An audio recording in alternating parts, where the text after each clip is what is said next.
because this thing doesn't start right away usually.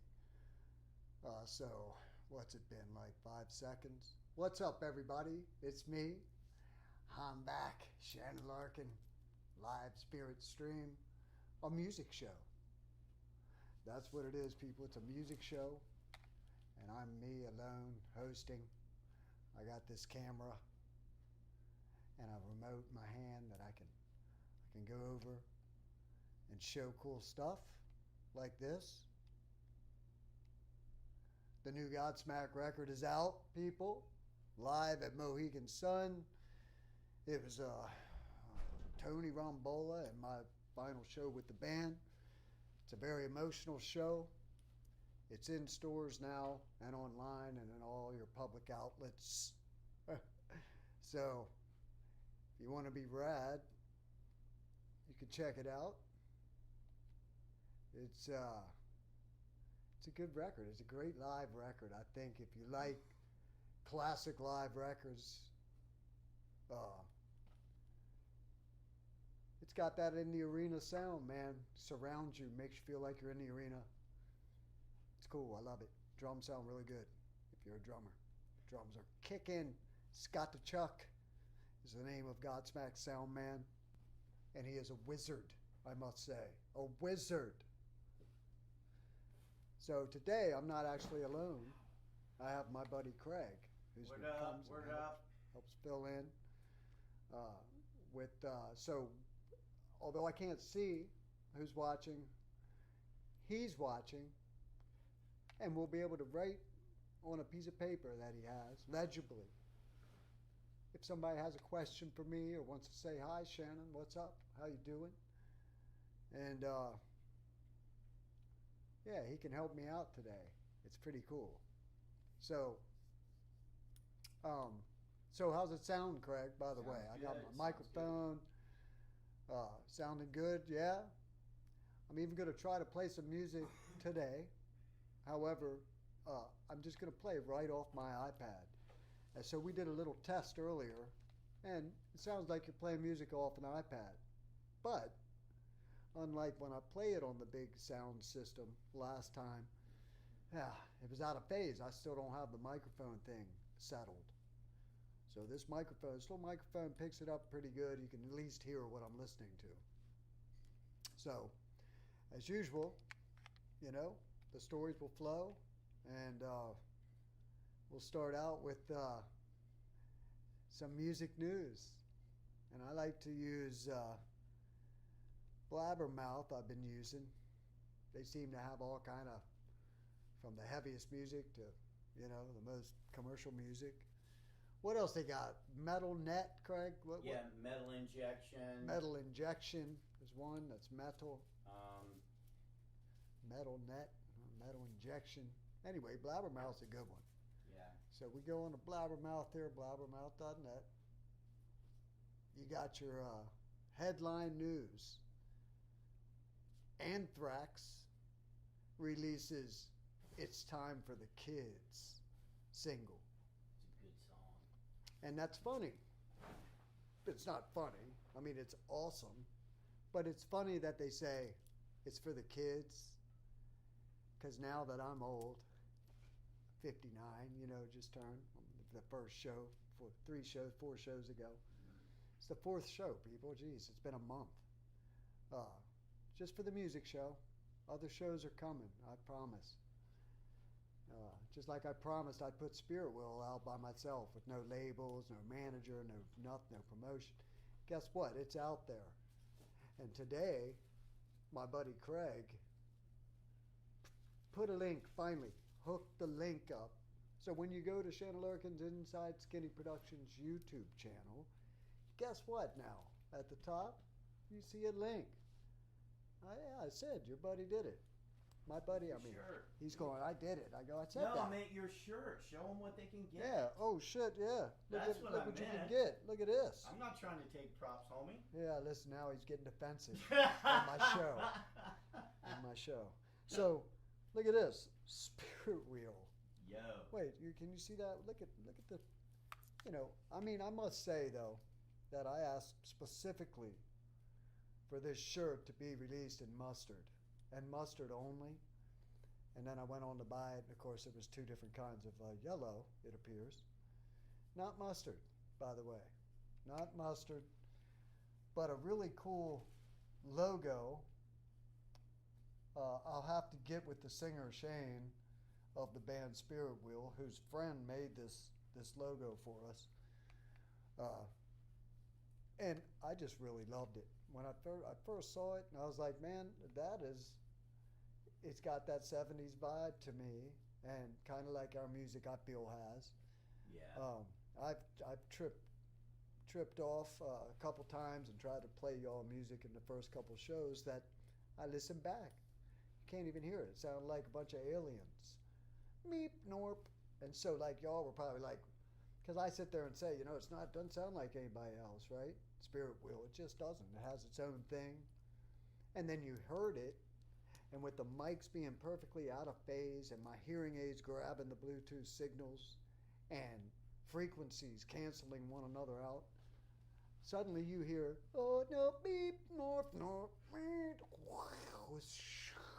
and you're going, man, it is different. It sounds like a bunch of noise. Well, it doesn't sound like a bunch of noise. It's actually produced outstandingly, mixed by Corey Paza, and it might be Peza, and I say that every time. But he's from Boston, and he's super good looking, and he can mix the hell out of a record. And this particular record, Spirit Wheel, that I'm trying to sell myself, like I said I'd do, with no labels, no management, none of that. It's out there. It's wicked hard to get. But if you make the effort, now Craig made it easier today. Now there's actually a link. Now you don't have to go through all the comments. My friend John King over in London, England, he called me. He said, hey man, can you send me the link, mate? I can't find the link.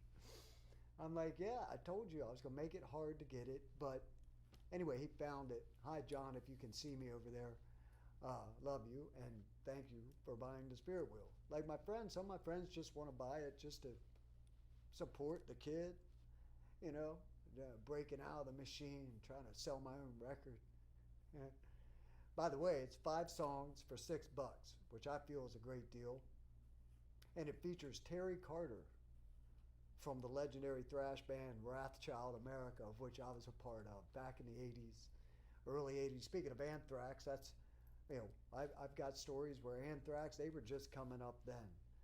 And we met them, and there's a club in Swizzles in York, Pennsylvania, and Wrathchild played, and they all came, and we were playing some cool covers back then that no one else was doing. GBH, Motorhead, Subhuman, stuff like that, and Anthrax, who were in New York City band, but they were also on the vein, tapping the vein, responsible for the vein in ways, especially in melding the hardcore scene into the thrash metal scene. Both were brand new scenes. You had punk, arguably came around 76, 77. The enthusiasts argue, oh no, it was the Stooges, the MC5, 75, and all this. But I say, 76, 77, Ramones, and then they spurned all the other ones, Pistols, Clash, all that shit. And American Punk and CBGBs. The whole thing, Ramones, thank you. Joey Ramone. Hey, let's go. I won't even zoom in on it now. My tattoos are older than me. Think about that one. But anyway, Anthrax. And that's that whole rant was about. That 4-minute aside there, how my train went off that track I talk about. Because they put this single called It's For The Kids. And I find myself unwillingly, because then after I do it, I go, oh man, I sound like that guy. But I'm like, oh man, the kids will really like this. Or the kids are finally manifesting. Or the kids are finally meditating, which I've been doing forever. But I feel like if I start calling them the kids, then what's that make me? An old man, right? And I ain't an old man yet. I'm old in age, not up here, baby. So anyway, Anthrax, it's for the kids single. Do they have it? Let's see. Let's see if we can listen to a little bit of it. Because Anthrax rocks. I've always liked them. That first record, Fistful of Metal, had the dude's face on it. Rad stuff. Look at this. Oh, Cursum Perficio. Cursum Perficio is the name of the new Italian band Anthrax's record. If that's even Italian, no, I think that's Greek. I'm showing my ignorance here. Greek, Cursum Perficio, or for Perficio? Perfecto. You say tomato, I say vodka. Persistent, it's got 11 tracks. Jesus. You got 3 hours to listen to a new record? I'm just kidding, Charlie. I swear. Oh, we're going to talk about drummers. Talk about drummers. Charlie Benante. Let's talk about some drummers. Charlie Benante. And a wonderful man that I've met physically. Shook his hand. Might have even had some drinks back in the day at Swizzles. I can't remember. He came to a couple shows before and we hung out. And later on we crossed paths in the Godsmack world and Anthrax. Had gotten back together briefly for a while there before the Pantera happened and all. And I saw Charlie briefly. He didn't even acknowledge me, actually. I walked by at some gorgeous woman and I went, "Hey, Charlie," and he went and kept walking. But it was a show day and he might have been rushing to catering or something. I don't hold that against people. He might not have recognized me, honestly. Everybody recognized Charlie. Nobody recognized me. You know why? Because when I play, I look like this. And you can't fucking see this. So anyway, Charlie though, I think he might have invented the blast beat, Craig. Like the actual blast beat. Did SOD do it before Napalm? I don't think so. Someone told me that, actually, that Charlie Benante invented the blast beat. And so whether that's true or not, Charlie is a badass. And I know this record's going to be really good. Anthrax. It doesn't allow me to listen to... Oh, here we go. Okay, it's for the kids, people. It's for the kids. Ah, the sweet sound of selling and earning on Vinted. Weak-ass commercial. Don't wear it? Sell it. I sit through. Oh, it's Vinted. I'll fucking start my own commercial here for the company. And then they don't pay me anything. All right, here we go.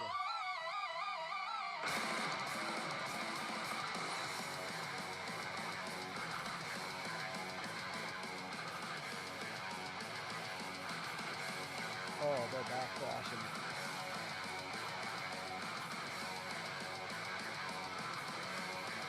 People in straight jackets in the video.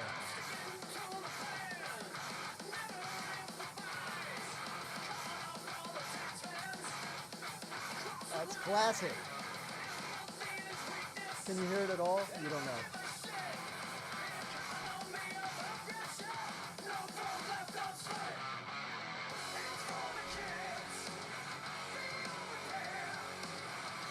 All right. Signature sound. Nice chords. Oh. Charlie, there it was. All right, people. Yeah, I don't know if you guys could hear that, but sounded good. It's classic Anthrax. If you were into Anthrax back in the day, this will make you real happy. It's real aggressive, but I don't know, they had a different thing than all the other thrash bands too, because they were, I don't know, they just didn't seem as dark. And they'd have pentagrams and dark themes and everything, but their music, maybe Scott writes in major key, I'm not sure, but they have a classic arrangement too that reminds me of Anthrax. So, that's good stuff, people. Good stuff. What else we got? We're at the top of this music hour. We're at the music part where I get to check out what's hot on the headlines at these at the kids' websites. You know, where the kids go and get all their news. It's for the kids. New single for the kids. Do I got people? Anybody got any questions? Come on. Any questions for me? Anybody got anything? We need some shout I don't know. You like my right pants? off the bat. You got to play. You got to hold. What is it? Let me see what we got. Oh, look at this. Joan Chapman watching from Bike Week in Myrtle Beach. Oh, yes. I love that. And I love Bike Week in Myrtle Beach. I've been there many times over the years with Godsmack. We come through and play Bike Week Myrtle Beach. Also Virginia Beach. And what was the last one? Over there at Daytona Beach. Bike Week. It was something. Hi from Beth finally. Allentown, Pennsylvania. Allentown. Love Allentown. Another town that I love in Pennsylvania where I have good friends that live. A fellow named Christ that I like a lot. That's threatening to come here and says he's an IT guy and he's going to help do some stuff for me. But I got to get my internet. By the way, a brief aside, people who've watched this show, my internet, it's not enough to broadcast a multi-cam streaming show. In other words, a proper show. No. So I'm improper. That's what they call me behind my back, improper. But it's working, isn't it? It's working, isn't it? Isn't it, John King, over there in England? I can't wait to see you in person. Can't wait till you're sitting here, buddy. And we're going to jam blues. Amen's guitar player. Oh, wow. Amen, John King. And Amen has a record coming out with the late, great Casey Chaos on vocals before he passed. And we miss him. We all miss him. But new Amen's coming. And songs that he did with John King and Ollie, the other guitarist, and me on drums. And who else? And who else? Dave Lombardo on drums. 10 songs, I think. Who else? Who else, he asked? Who else? Roy Mayorga. No way. A couple songs, yeah. Soulfly? And so 2 full records of material have been finished, completed with Casey's vocals, Casey's songs. Amen. And both are going to be released this year. The first is mixed by Mike Frazier, who also mixed many big records, by the way. But one of them was Amen's We Have Come for Your Parents. And if you listen to that, go on your iTunes. It's on there. And just listen to a song or two. And you tell me if your face was paint, if that wouldn't be paint fucking peeler. Hi, Baz8399 in Morocco. You got the Moroccan gold down there? I tell you what, it's been a while. It's been a while since I dreamed of going to Morocco. It's been a while since I've been in Mexico, but it's been a while since I've dreamed of going to Morocco. In other words, no, I haven't been to Morocco. But one thing I know, Morocco is beautiful. And I'm so glad that somehow Baz in Morocco got a hold of my little show to hear. And people go, well, why? Why would you tune in to this guy's music show? Because I got other things I'm going to do besides music, people. But I admire a lot of shows that are music shows. And I'm thinking, wow, and everybody that has a music show, they have a past, a history, right? And that's what kind of gives them a reason to even have a music show. Who's the guy's show I like? The English guy? Justin Hawkins. Justin Hawkins, right? The Darkness guy. Love that guy's show. He's creative. He's smart. When he plays music, he can pick up a guitar and sit there and he's very critical in a good way, because his criticisms come from, oh, that key change went into a major and created a happy sound where the lyrics quite dark in it, or whatever. And I like the way he broke it down, and I found myself, I saw his show a couple times, and I'm like, what would give me the credentials? Like, he's been a rock star for what, 15 years, The Darkness? Oh, 20. Been a rock, so he can do that show. And then it hit me.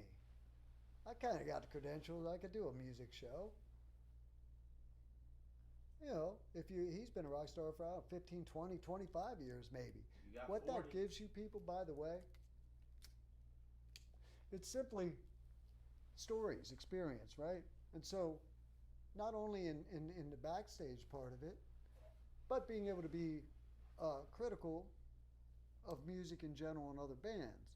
If you've had any kind of success in the music business, then it kind of gives you this like experience to be able to critique something. And so that's the only reason anyone would care about what you think, right? So you got to be a regular normal person that just loves music more than anything. And you can start a music show. And most people won't give a shit about what you think, because why? Just because he loves music and has a killer record collection, so do I. Why don't I have a music show, right? And I just say this shit because if people are going, this guy, why has he got a music show? Why do we care what this dude? Well, 40 years in the music business. That's what I can hang my little backstage pass on. You know what I mean? And so, hi, Jeff Sprizzo, a drummer I know from up in the Boston area. Sprizz always comes on. And I talked to a lot of my friends, by the way, people, that I sit here for 3 hours because I want it to be personal and I don't want to rush. That's a mantra. I'll say it every week. Don't rush. Flow. If you have to, crash. Be water. Bruce Lee. Gabrielle. That's what I'm trying to preach, people. It's all music. Thank you for the compliment at Crip Me Up. Yep, Crip Me Up said you're the best drummer. Crip Me Up? Crip Me Up. Crip Me Up. He says I'm the best drummer. He said that. Crip Me Up. It Thank you, true. brother. I tell you what, man. I appreciate that. I am a drummer's drummer. I love the drums more than anything. Even if I have the wheel where I can write and produce and do all this cool stuff, the drums are still, to me, the most creative part of the whole foundation of building the song. And it's still my passionate instrument. And I will continue to do it. And there's this little thing that I have coming out. And I'm going to show you this picture. And because in this little thing I have coming out, we have this big voice. And I'm going to bring it in to you. I'm going to bring it in. Tell me when to stop. Oh my God, there he is. You know who that is? That's a man named Whitfield Crane. The third, or the fourth, might be. Boy, it's been so long. William Whitfield Crane, the third? Oh, might be the fourth. Anyway, Whit would be like bumming on me. But anyway, I took that picture in a hotel room in Europe with a 3D camera. And it was like 1991, and it's lenticular 3D art, which is like the old baseball cards. So it's the plastic with the lines on it. And so I said, hey, I got a 3D camera. And back then, you take a picture and you'd have to take the film out of the camera and go to a store and wait around for an hour or two, who knows, at a drugstore. And then you'd come back and they'd give you an envelope with like the 36 pictures or whatever. Although these had less pictures because they were the 3D special camera that I'd found at a tourist shop in Europe. 3D camera. And so when I said, hey, Whit, I got a 3D camera, I want to try it out, take a picture, Whit, of course, went like that. And so you can't see it because I've shown this picture on this show before. So it's one of my favorites. Do I have a lag? I have a latency thing, don't I? Tad, but you're still live. I have Everything's a latency thing. good. That makes me upset, people. I got to talk close to the mic and the latency will go away. No, that's not real. That's in my dreams. But, so drummer guy. I'm going to pull this back a little bit now. This is the Another Animal zebra. And I should have brought the CD. Anyway, I'll get zoom in on this awesome button. Oh, that latency. I can see the latency. On it's my Wi-Fi, people. It's very little though. You're good. Pull up. Stop making it worse. It's my Wi-Fi Cut again, it out. screwing me again. Because I didn't have a latency problem last week. I could get it up just fine. No, I don't know what that means. I know this. We're going to go back to some music news while Craig fixes the latency problem.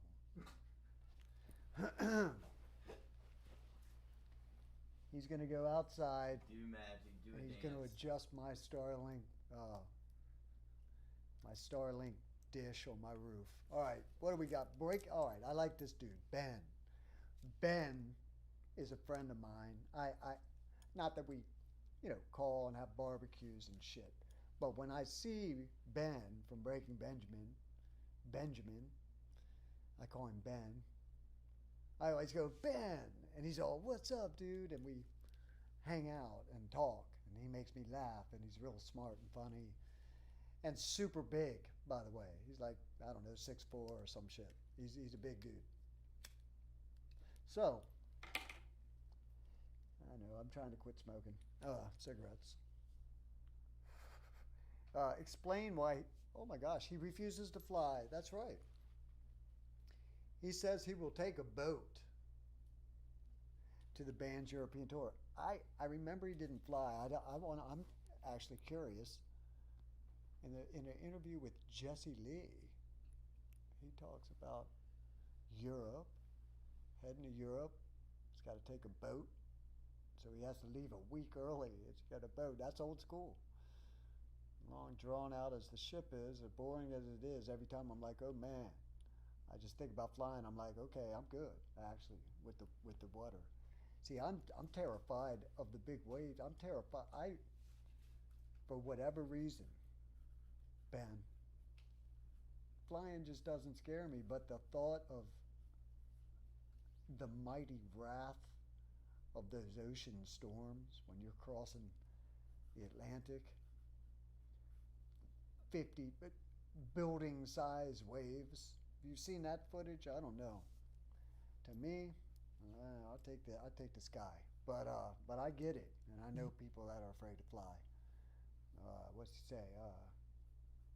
Because I know he's gonna say something. Here he goes. I don't like traveling or speed in any way. I don't like going fast. I certainly don't like being high. So I'm not that comfortable with being on a ship either. It's just you pick the lesser of the evils kind of thing. So he just doesn't like traveling or speed or getting high or being high, I mean. I think he gets high. I don't know.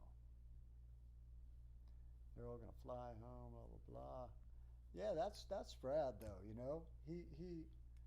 He's given it to the fans, Ben, by getting on a boat to go and do the European tour. Because I tell you, And he said, he admitted he doesn't like it either to travel around all that crap. You know, and after a while, you know, you start to think, wow, I'm lucky. When you're a musician and you travel the world like Ben does, like I did, 40 years, you know, after the years go by, you say, wow, because now your odds go up. You know, if you're going on vacation or you go visit your family, you might travel what? Average person 3-4 times, maybe 5 times a year, might fly out to Vegas for a Raiders game or whatever it is, your thing. But is the latency real bad right now? No, things are messed Because I up. can't even get blabbermouth. You know, Starlink. If you guys can still hear me, Starlink, they're threatening that they're coming, and that it should only be another week. Once that shit goes down, people, I tell you what, I will do drum day too. I will add the second day to this show. Because like I mentioned, Justin Hawkins' show, Rides Again, it's called. It's great. You should watch it. He's awesome, smart, and funny, and cool. But,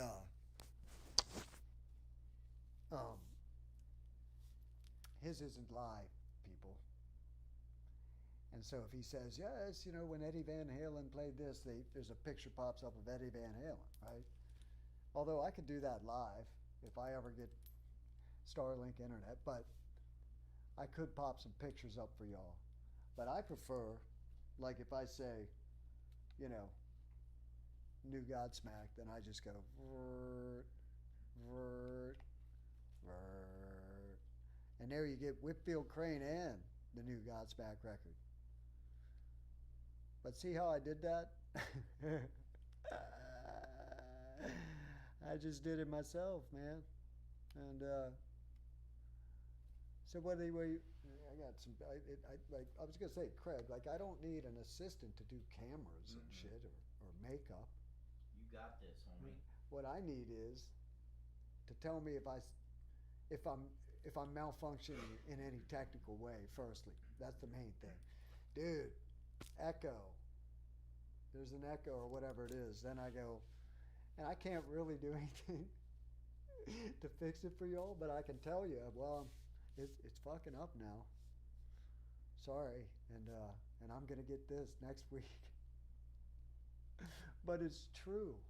I've ordered weeks ago, and feels like I'm lying, but I'm not. I'm not a good liar.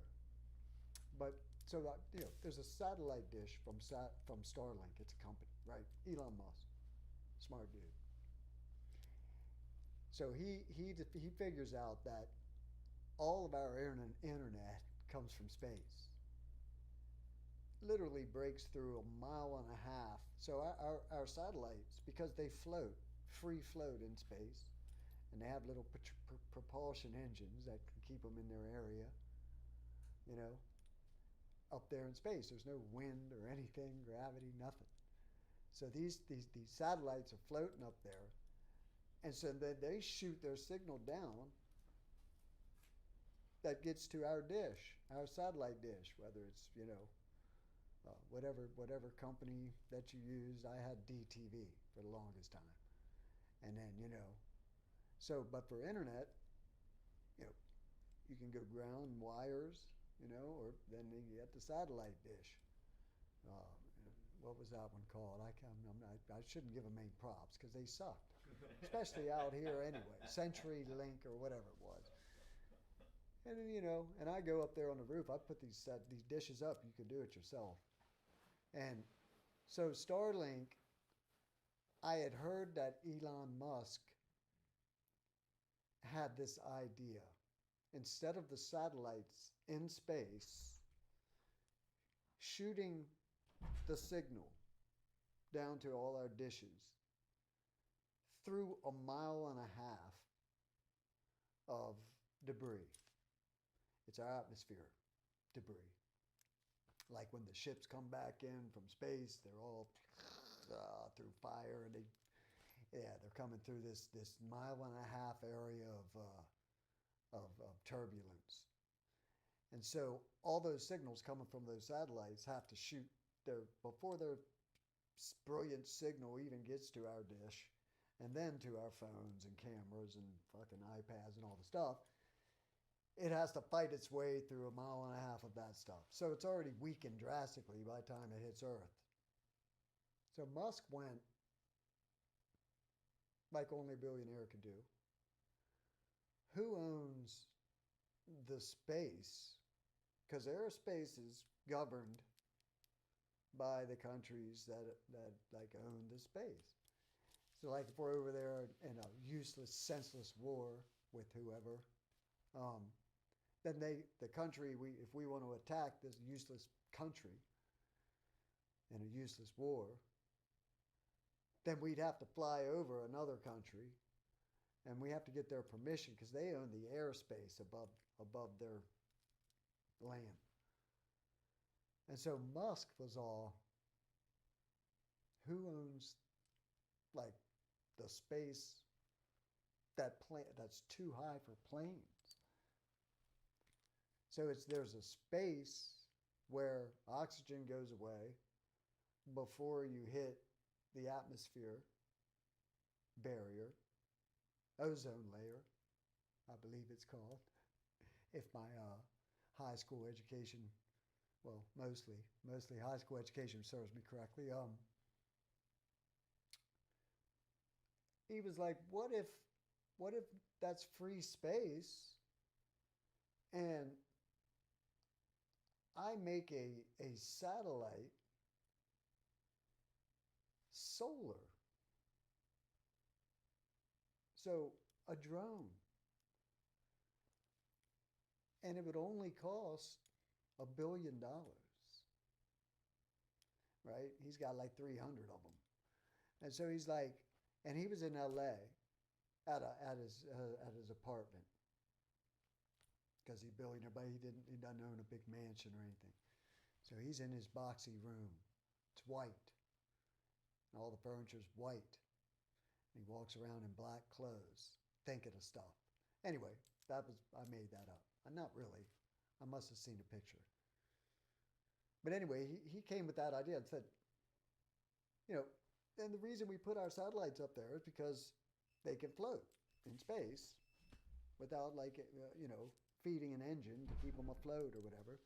So Musk comes with the idea, well, drone technology now, we drone it up there higher than any plane flies, commercial or military. And I found out, he found out, there's like 3 miles from the highest point that no planes go past and our ozone layer, atmosphere, barrier, that he could park 1 million satellites up there. So he's in his box in LA, his white shiny box that he rents. And his internet sucked, as particularly at certain times of the day, right? When everybody's on it. And he started thinking about the satellites and having to get the signal through all this shit anyway, and then it's dispersed. Too many people trying to grab the same signal and blah, blah, blah. And he came with that idea. And he reached out to the government.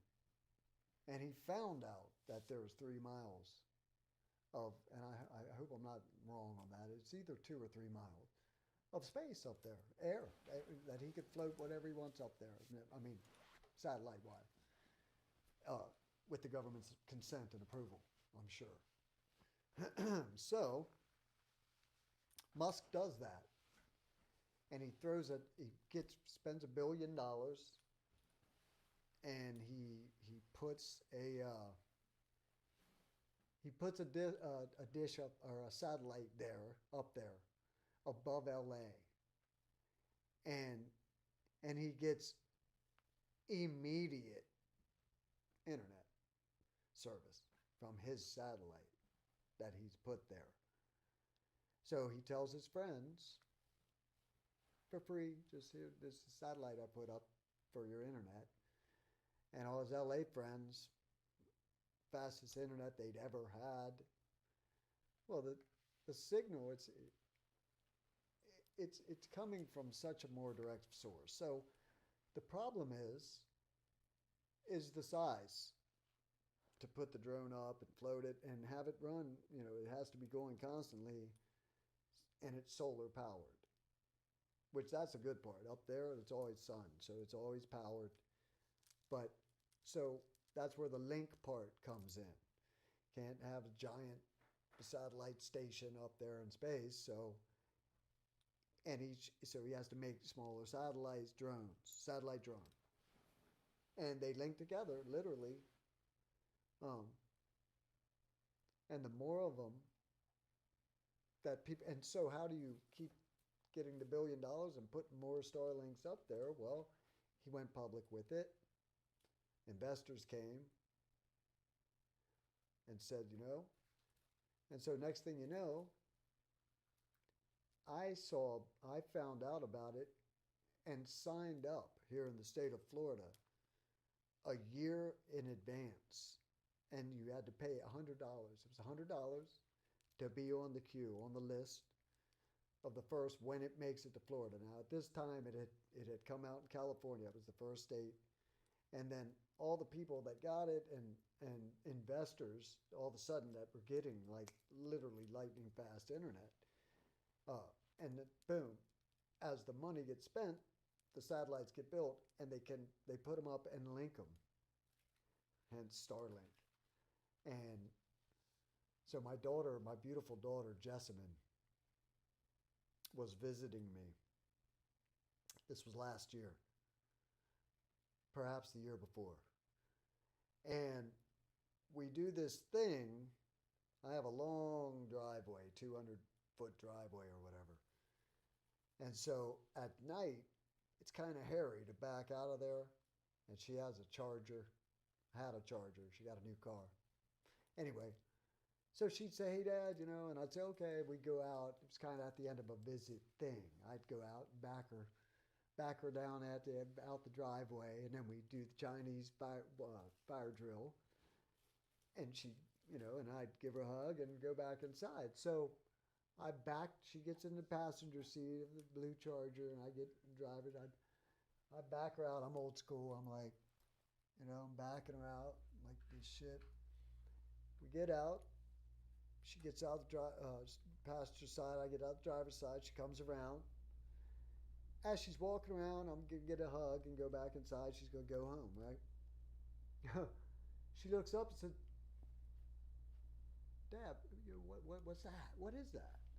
And I look up, and all of a sudden, like, it looked like out of nowhere was a moving, light. But then another moving light came behind it, and then another one, and then that one disappeared. The first one disappeared, and then they would go, and it kept going. And we found ourselves going, wow, that was like 6, 7, and I just went, and she goes, "Dad, we are seeing a UFO, right?" And I was like, with my daughter, tripping. It's like, I don't know, 10 at night. We're seeing a UFO. And I pulled my phone out and texted Heather, my girlfriend, who was in the house that I just backed my daughter's car from. And I said, you have to come out here right now and witness this. Didn't even put anything else. And I put my phone back in my pocket, and we were standing there counting 12, 13, right? And Heather, she runs out, what? And we both pointed up. And we were standing there like with our jaws open, like, oh my God, we are seeing UFOs for the first time together. And Heather immediately gets on her phone, and then she starts walking out to where we are from the house, and she comes up and says, "It's Starlink satellites." And they're literally linked together. And so when they go by in the sky, you can see and count them. And we counted like 16 before they stopped.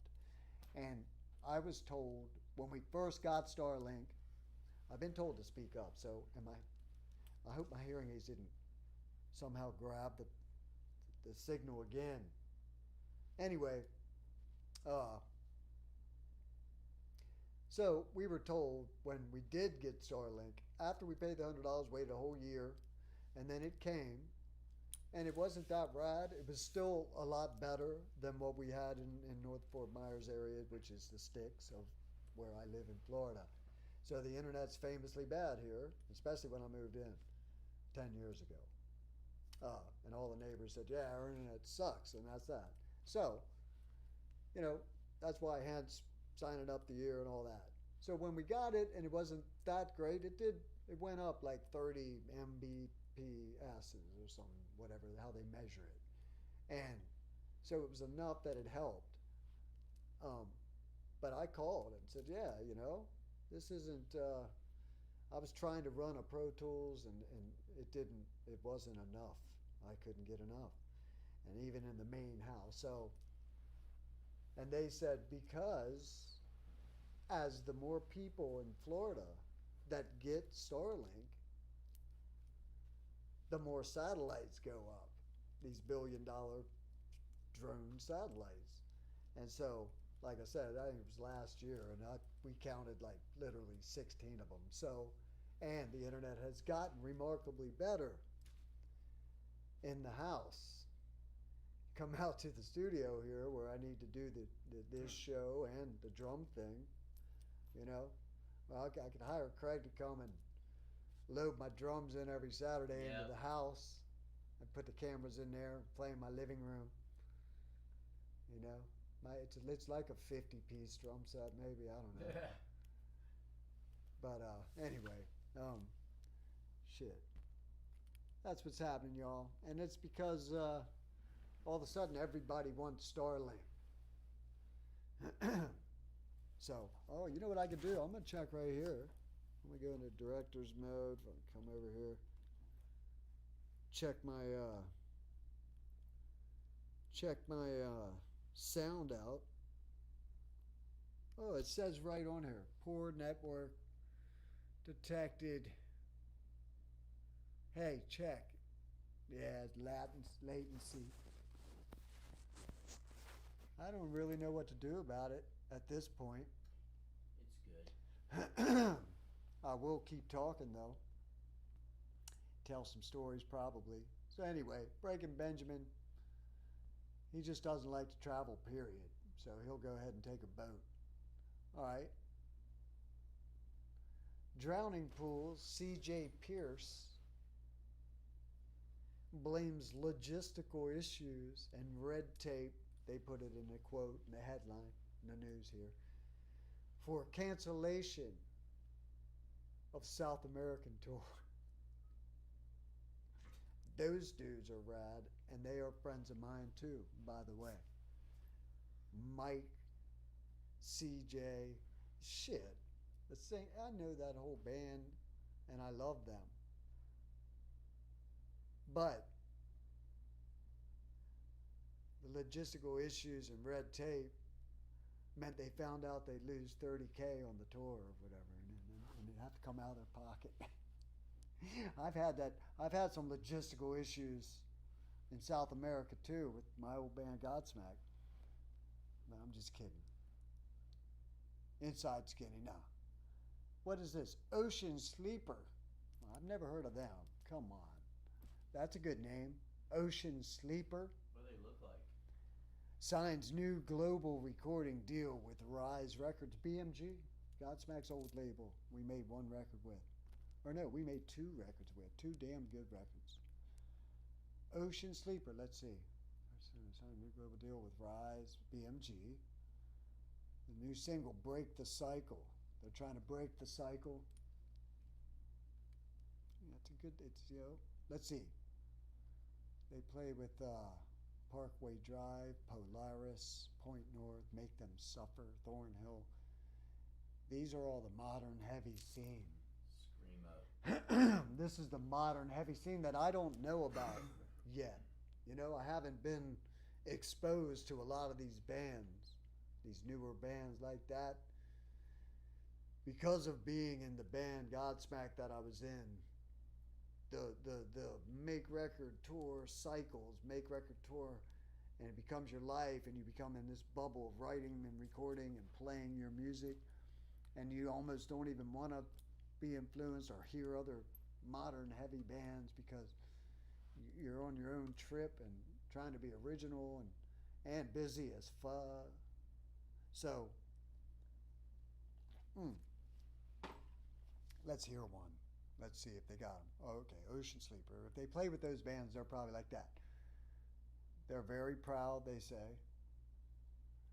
My attitude. Because to do it yourself is impossible. People go try and buy the Spirit Wheel record. You'll get it if you really care and really want to take the time to make multiple clicks and download files. And boy, you'll get the record. Not on your iTunes or your Spotify or anything, but you can get it. Anyway, it's that DIY attitude that this label has, Rise Records. So I don't even know what that means, because you know what it means, people? You know what the real story is? If when you go to release your own music without a label, well, there's accounting as well as reporting.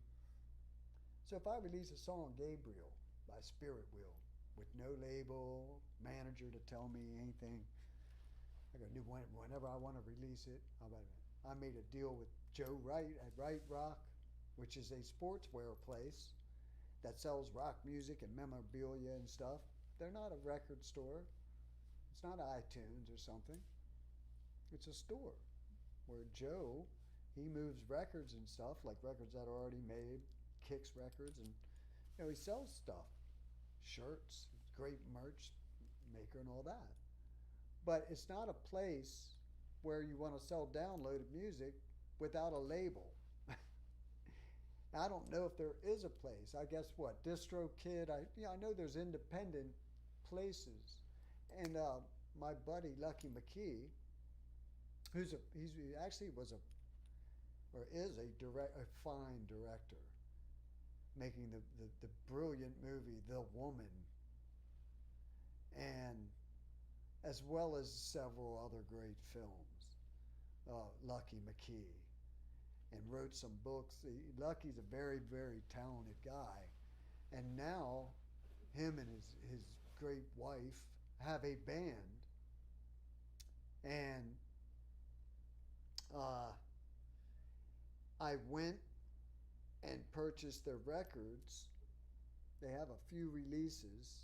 He's going to kill me if I don't think of the name of his band. I'm trying real hard right now as I talk about how rad his band is. But they're kind of like velvety, like velvet underground in a way. What's going on? You're good. It's good? Yeah, you're good, man. Sounds good. Okay. I guess the microphone's still working. I'm trying to talk up. But yeah, Lucky's band, well, the point about it is, and I'll think of Lucky's band to give them a push on here, because they're really original and they're very independent, not give a fuck, and the music is from the heart and great lyrics and great. It's very cinematic in a Velvet Underground kind of way, and they don't sound just like the Velvets or something, but that was obviously to me an influence and a band I love, by the way. So I liked right away Lucky's band, and with his wife and a couple friends that are really good. So, but my point of that was they sold this on Bandcamp, I think maybe. That's one. That might have been one of them. That might have been it, Bandcamp. And you have to sign up, but it's free to sign up. But it's not the easiest thing, you got to sign up on Bandcamp, have your account, make your password. But then you can go on and you can buy records from independent artists like myself that don't have labels or management. And they're famous directors like Lucky McKee, who he doesn't want to go and get some kind of record deal and go on tour and try and make it, get famous and have money or whatever. It's not about that. It's about creating this music from his heart and soul with this woman he loves and his band members he loves. And that's my deal, y'all. So anyway, back to Ocean Sleeper, and they got a major deal. with a DIY kind of vibe company, but it's BMG, which is a damn good company, by the way. They're from Germany. I put out When Legends Rise. We had over a foolish mistake over there at Universal, Godsmack didn't get the call from Universal Records saying, yes, it's that time and we have the option, and yes, we want to release your next record. And we had just had a successful record with them after a string of 7 called 1,000 Horsepower. And it had a #1 hit at radio, and we toured the world, and it was a badass video, and everything was good, right? Successful tour. And then, by law, the label, who has the option, so like you could sign a 1+7, for instance, where they're guaranteed to put out your first record, but say that flops and they don't want to put out your second or third to 7th record, they can drop you right then, and it's them. However, if they want to put out your second record, and third, fourth, fifth, sixth, each time there's a reporting area where the band officially goes to the label. In our case, Godsmack goes to Universal, and we go, the 1,000 Horsepower cycle has officially ended. We toured the world for 2.5 years. We went to everywhere, that record. All over the world supporting it. And now it's time to take a break and write the next record. And we've officially announced that to you and sent the email from our lawyers. And then that's when the label, whatever label it is, has a grace period to either drop your ass or say, yes, we will put the next record out. It's their option, see? They are in control. And we'd had 17, 18 years on that label by then. And when we didn't get the letter, we were like, you know, like kind of like offended even, like wow. You know, we only had like, I think 1 more record to do for them, or 2 maybe. And it was all a misunderstanding, by the way. So I guess Monty or Avery, one of the Libman brothers, had called and said, oh yeah, they just had forgotten and thought they sent it. But by then, you know, Godsmack had gone and said, well, shit, if they don't want us, I guess we're free. And legally we were free agents. And so we were like, you know, let's go and get another label and see what happened. And we did. And it turned out it was BMG. But then it turned out that the great Libman brothers called Sully-Erna, and this is, you know, we didn't mean we want you guys, and we fucked up or whatever. We didn't send the letter is all. So why would you go and, you know, get another deal? And our defense was, Sully's like, dude, we didn't get the letter. That's like the ultimate slap. Like you don't care or whatever. But they worked it out. Those guys, Sully and Universal, the guys, and they're awesome dudes. By the way, Universal's the best label. And it's not only, it is the biggest label in the world, I think, but it's also the best label. And I've been on 4, 5 major labels in my career, and more independent labels, by the way. That's how it works in a long lifer career of music. If you keep on going and getting more bands, you're going to go through independents and majors, you know. And out of all of them, Universal is my favorite. And those brothers care. So anyway, not disrespecting them in any way. It was something that happened where there was a mistake made. The letter wasn't sent, and all of a sudden we were free agents and took advantage of it. and went out and said, "We're fucking free agents. Come on. Who wants to break our next record? It's a badass record." And so, and that label was BMG, who they signed with Rise, which is part of BMG. So good luck to them. I couldn't find a song to play. I already forgot the name of them. Something. Ocean Divide. What was it? Yeah. Ocean. And it looks like my iPad's gonna die. What, 6, 7? It's only 7. Yeah, give me some more names. You've got a few Let me- others on that. Let me see. Watch this shit. Hold on. I'm gonna take it. I can do this. What can you do? I'm gonna go. Director's mode. Fucking. Boom. Oh man. And then here we go. All right. Oh, See if I nice. can plug this in. Following me? All right.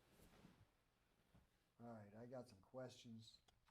First, let me get some power for my iPad so I can check some news and stuff. I'll handle that. 'Cause I'm digging that. I like to catch up on it after so many years of just not even looking at it because I was so in it. Oh, look, now it jumped over. That's all right. I'll explain that. I'll explain that. First, I don't want to jump the shark, you know what I'm saying? It's just You're going to show the shark. I just now, don't too, like right? to. Last week I just jumped the shark too many times. Don't forget to go to my channel, y'all. I guess you're on it, so you didn't forget. You didn't forget. You came to join me. Talk about double-headed zebras and spirit wheels. You know what the spirit wheel is, y'all? The spirit wheel is a wheel in the sky that keeps on turning. Wheel in the sky keeps on turning. And you know what? It's spun by the hand of God and powered by the sun. And the singer's name is Shane Hall. I'm the drummer. The bass player is Brian Bass God Carpenter. And the guitar player featured on this one is Terry Carter. But song 3 has the great Tony Rombola, who is one of my partners in Godsmack, and now he's just straight my right-hand man in music, period. And he's also in the band Another Animal that we're going to put out soon. I was thinking of writing it all down. The bands, all the records. I might do that. I got time. I'm not rushing. That's my mantra. Remember, people don't rush. Flow. Chris Hauk. What's up, my brother Chris Hauk? An early bandmate. Your thoughts on Blondie's Clem Burke? Clem Burke. Yeah, let's talk drummers. Clem Burke. Elvis Ramone. A Ramone for a week. Dressed like him Clem in the new Burke video. was probably the best drummer in that whole punk New York CBGB scene. Certainly had the most charisma behind the kit and had elements of Keith Moon in his style, and he also had memorable, tasty, classy fills, which became part of the hook of the song. Hugely underrated, as most new wave drummers were back in the day. Thank you for the love at K68 spot. Do they mean OB spot? OBS spot? OBS Not spot? quite. That'd be nice. K68 or KG8? Kgate spot? K68 spot, and at Maryland Photo Girl. Maryland Photo Girl. Thanks for the love. Oh. Rafer. Yeah. Like he he's put watching. Rayford with a D. We're gonna have to add a D to your name, Rayford. I spelled it wrong, right? Ray Ford. It's a Rayford John. That's my singer. That's my singer in the goddamn Blue Cross band. Where do you guys hear Blue Cross? It's confusing. I'll sit there. What? I'm doing a show. I'm going to sit here and just take my time. That's all I got to say, Chris, really, about Clem Burke. One of the greatest of all time. And up there with Stuart Copeland in his own way, completely different drummer, but of that era that I felt Stuart Copeland got lots of props and Clem Burke didn't really, as an 80s drummer. But he had, and he played for the song. He's one of the greatest. So Rafer is the original singer of what's called the Apocalypse Blues Review. And I'm going to break that down. I haven't really told the story of. So Tony Rombola and I, this was 16 years ago, were in Godsmack in the 4 era, and around the same time Another Animal was born. We also started jamming blues. And I was in my old studio that I rented in Cape Coral, Florida, and he starts just jamming this blues lick, and I came in, and it was great, and he starts wailing, and I had never really seen him play blues, and it's all the right sounds hitting my ears of blues and like the love of blues, and like I'm like, dude, what's, and he's like, yeah, dude, wow, my first love, Stevie Ray Vaughan, but Jimi Hendrix, but the blues that he played was, and all these names, and Johnny Winter, and he named everybody that I love in the blues, and he just never in Godsmack got a chance really to play like that. And so I was like, and how I am, I'm like, oh really, Tony Rombola? Well, we're starting a blues band right now, and let's write a song. And sure enough, we did. And that song's called Hell to Pay. It was our very first song we wrote for blues. And we proceeded to write, I think, 9 songs, until even getting other members and saying, okay, now it's real. We have 8, 9 songs. And so we reached out. We got Brian Carpenter first. And I was doing a thing for the radio station 99X at the time. In this area. And they called it Shannon Larkin's Building the Band. And it was a promotion that the radio station did with Eddie Fishbowl's, which was a local bar down on the main street in Cape Coral. Popular bar.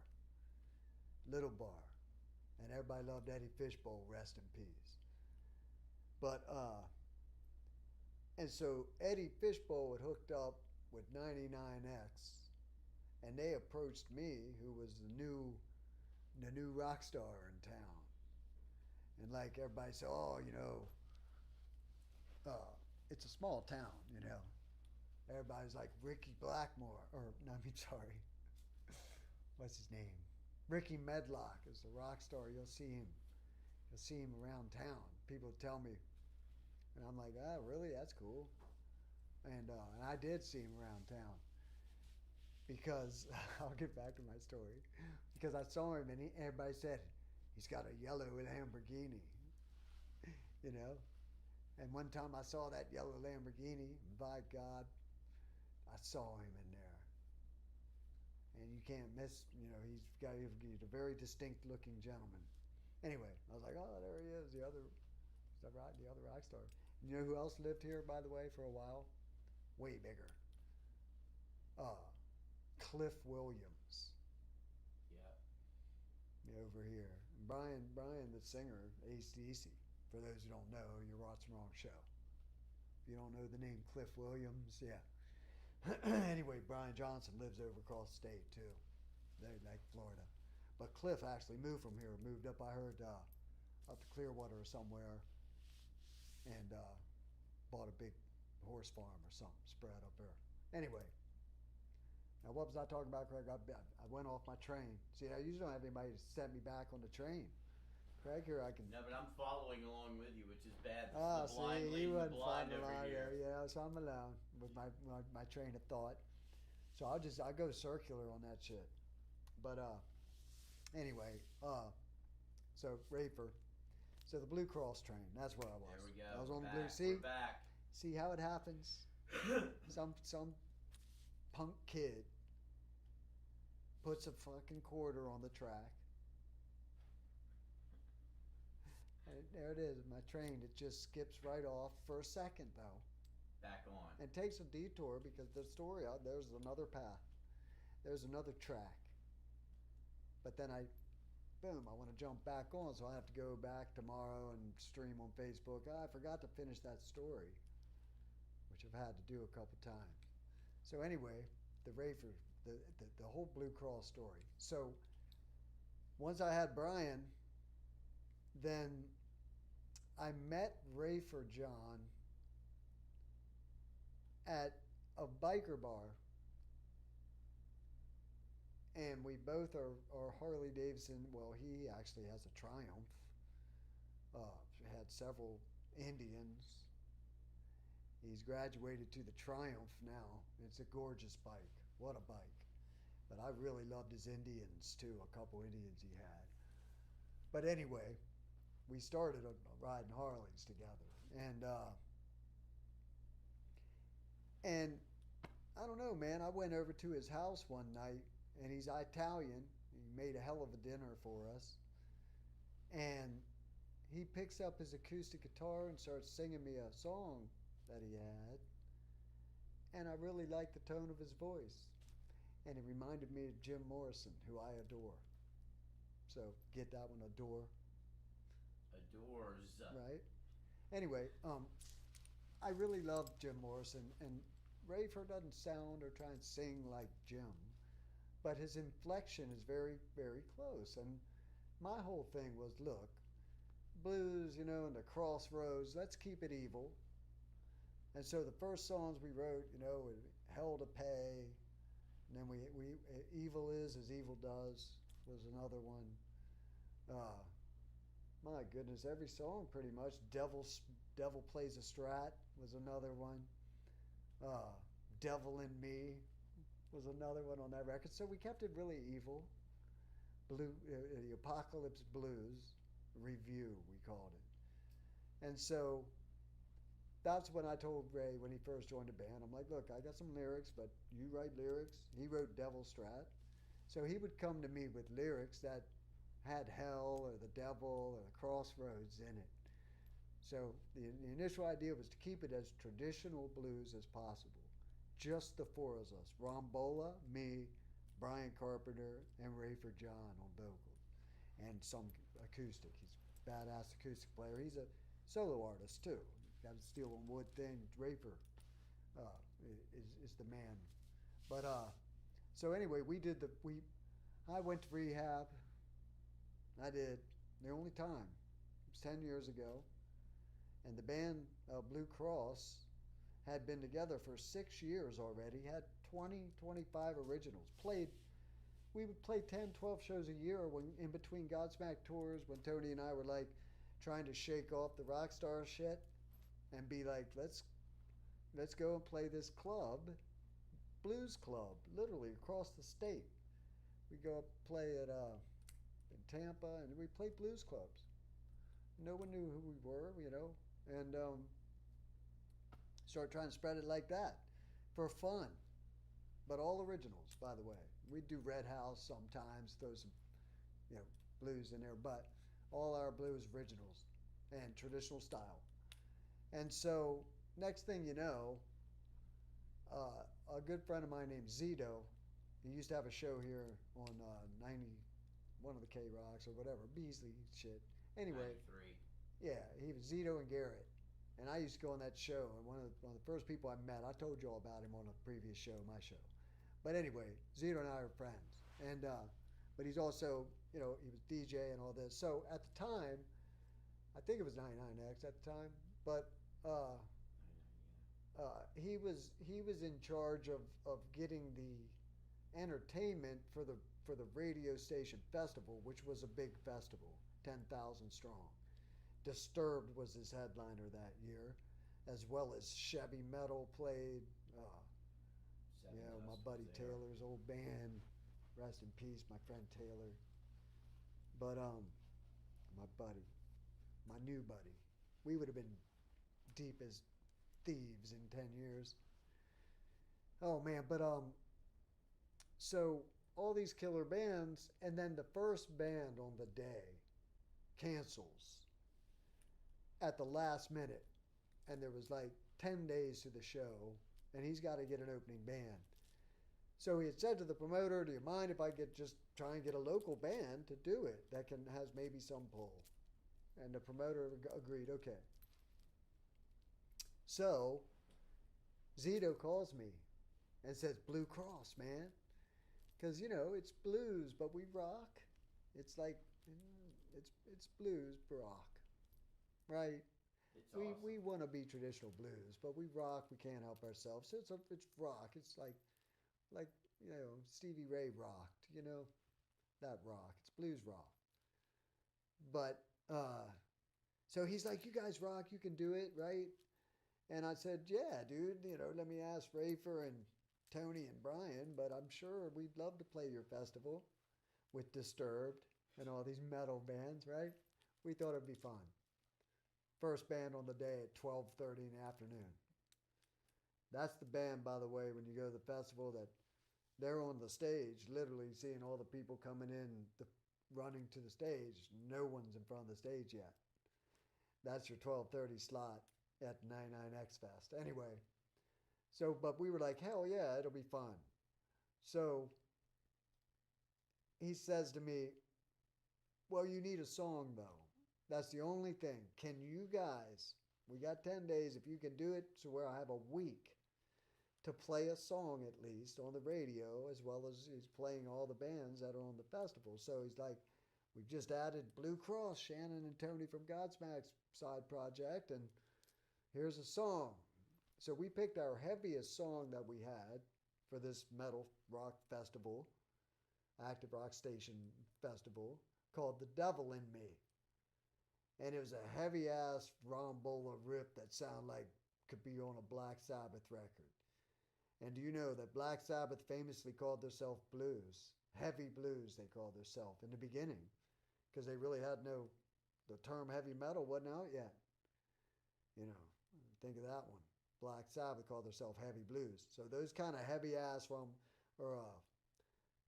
Rombola riffs that we were doing was reminiscent of Iommi riffs in Sabbath, the heavy ones. So I said, yes, Zito, we'll go in the studio tomorrow. I had that connection. And we did. And we produced The Devil in Me at the Vibe Studios near the airport with Chad Zucchegno on engineering, who still works with the band to this day. And we called ourselves Blue Cross. And we played that show. And I'll never forget Taylor Hawkins from Chevy Metal, And we had 12:30. People were literally running to the stage there's no one in front of the stage. By the end of the set, there was probably 600-700 people. Later, there'd be 10,000, And bless his heart, Taylor, who I'd only met probably 5-6 times over the years, But there he was, man. Made it a point to wake up early that day or whatever and come and see Blue Cross. So, see me play with this band. Anyway, not to get off the subject, but I'm not rushing. So, we play the show. We have a saucy good time. Everyone's happy. I was unhappy in other aspects of my life the Big D, things were happening. And I went farther into my alcoholism. And I'd been an alcoholic for 30 years, enabled since I was 16. Drank every day. Period. It's part of my life. Anyway, no regrets, no complaints. My life went the way it was supposed to go. And I never hurt anybody. So, heartache is different. So, heartache happened in my life, which caused me ignorantly to start drinking even more, to where now it's whiskey in my coffee, etc. Hiding it from everybody and all that, to where I'm drunk all the time. Then there's a low point. See, I'll talk about all this. I'm gonna have a recovery show in the library. That's gonna happen, people, someday. I gotta get internet, Starlink. But anyway, so I was at a low point. We'll get to the Blue Cross by saying I was at a low point in my life, and I dropped my bike, my Harley Davidson, like 1,000-pound bike, on my foot, and I was in a parking lot and I was about to leave and go drive that bike in a blackout state. In other words, I don't remember it. But what I do remember is, everybody's ever blacked out, you wake up at some point. And I woke up with the bike on my leg and I couldn't get it off me. Meanwhile, it's late, 1:30 in the morning. And I had no one to call except my friend Bill. And Bill, who is a working man and gets up early in the morning, answered the phone at 1:30 in the morning. And I said, I'm at my studio and I can't get my bike off my leg. I'm wasted. And he got out. He was there in 15 minutes. Got the bike up and said, get your ass back in the studio where you're sleeping tonight, because you're not driving this. You could have killed somebody or whatever. And I'm like, thank you. And went in, called the next day, my management, and said, I got to go. I got to go. That happened. And so the point of that is, that was right after we did that big festival as Blue Cross. And we had Blue Cross logo, everything. Like, I had the kick drum head, Blue Cross. That was our name. And we have a badass logo.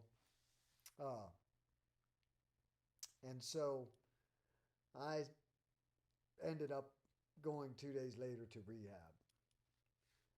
In that time, we had played that show, and Godsmack's manager, which at the time was a gentleman named Jeff Varner out in L.A., and he had Stone Temple Pilots and a couple bands, and Sully had gotten rid of our first manager, Paul, at the time, fired him and hired Jeff.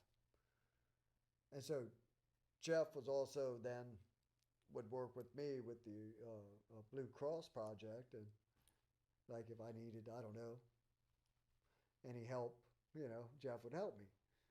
And so Jeff calls and says, I have a meeting. Because Jeff had other bands, he had a blues band. He goes, I have a meeting with this label that's under Mascot Records, which is like a pretty big label in Europe. But the label's called Provog, and they have every blues band. At the time, they had everybody. I don't care, Bonamassa, Kenny Wayne, in Europe, And so every band you can think of, Fabulous T-Birds, everybody.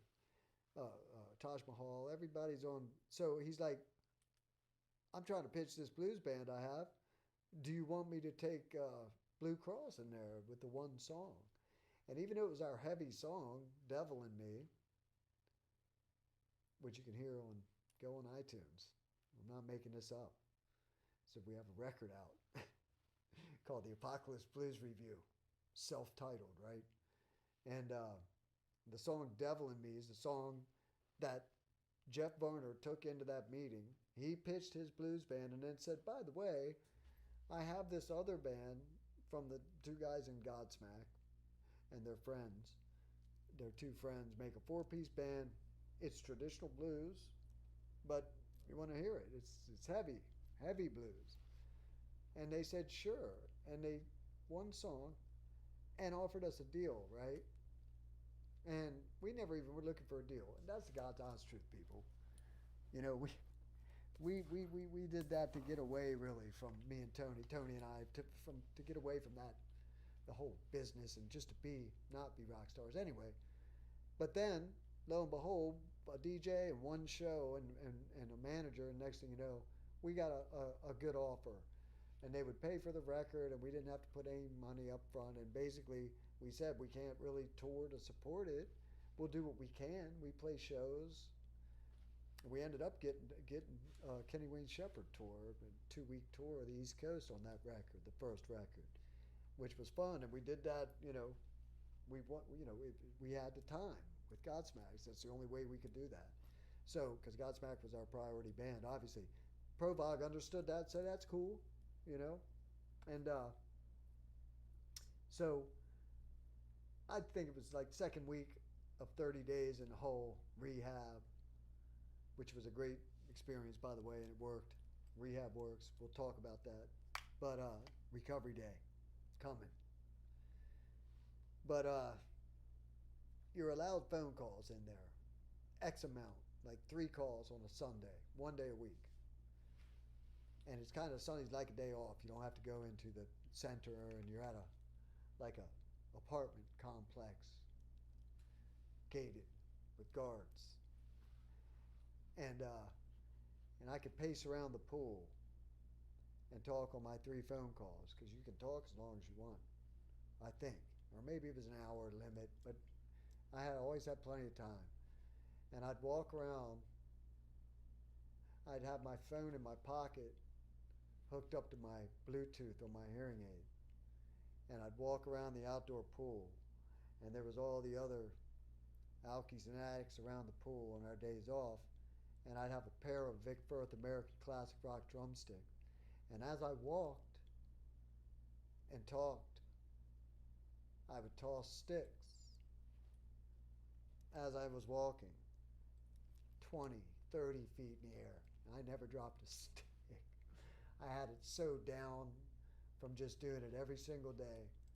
As soon as I'd get home from the center on the weekdays, I would walk around, no phone to talk on.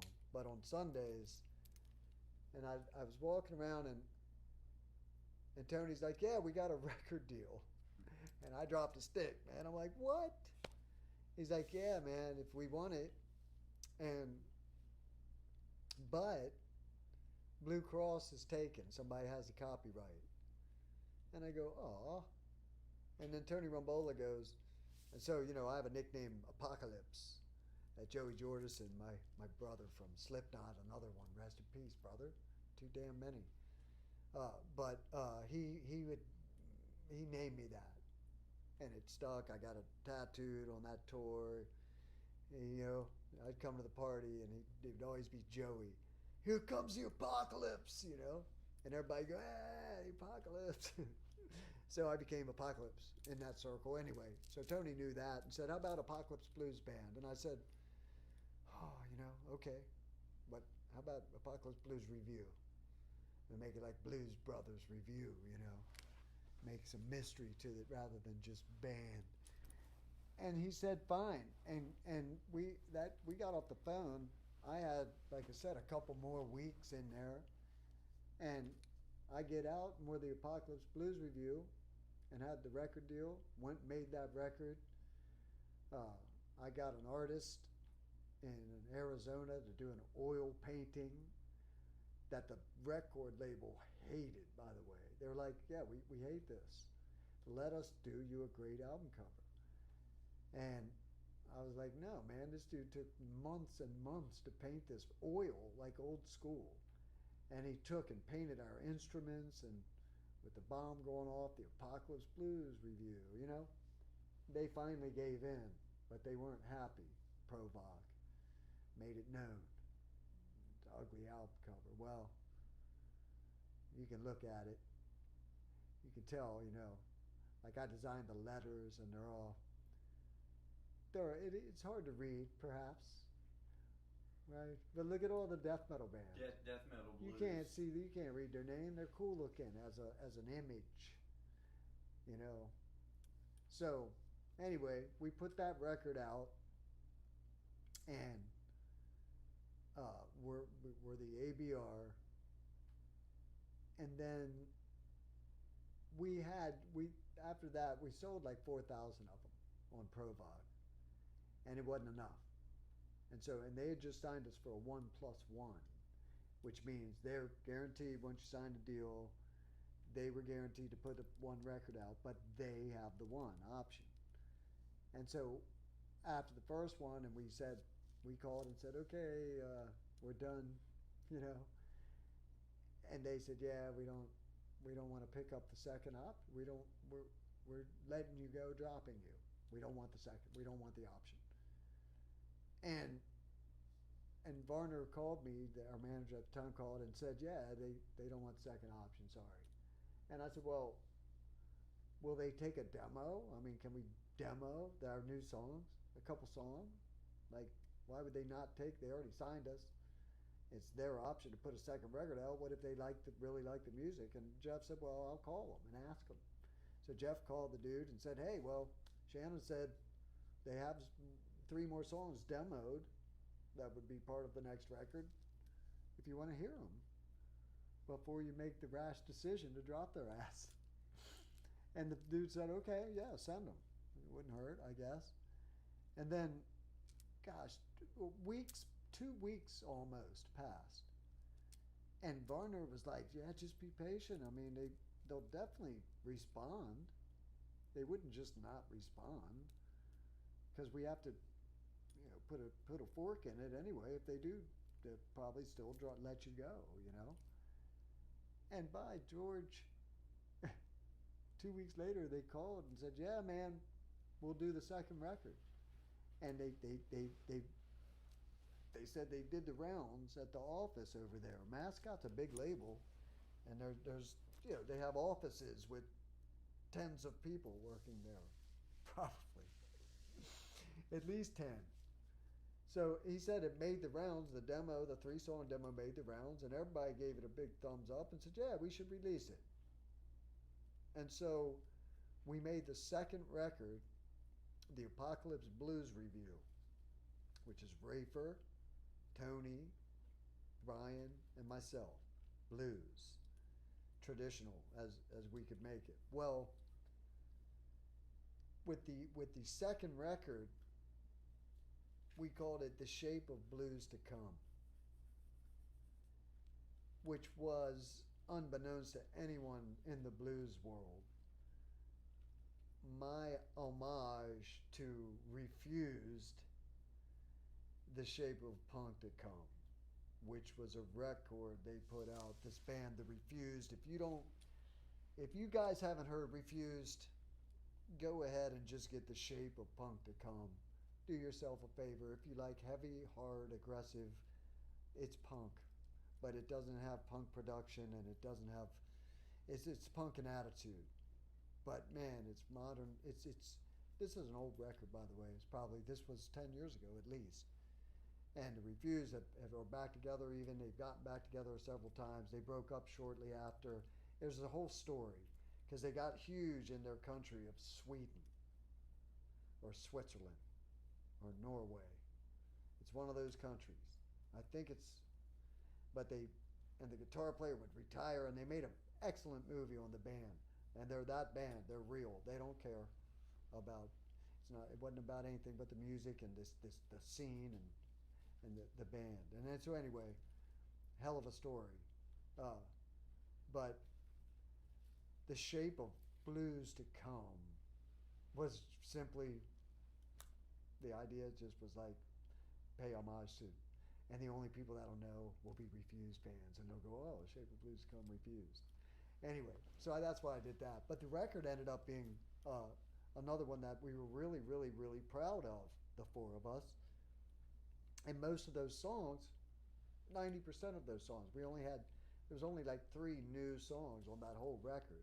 And all those other songs were still from the clubs. We played for 6 years in clubs of like 15 to 17 songs. We had almost like 2 records worth.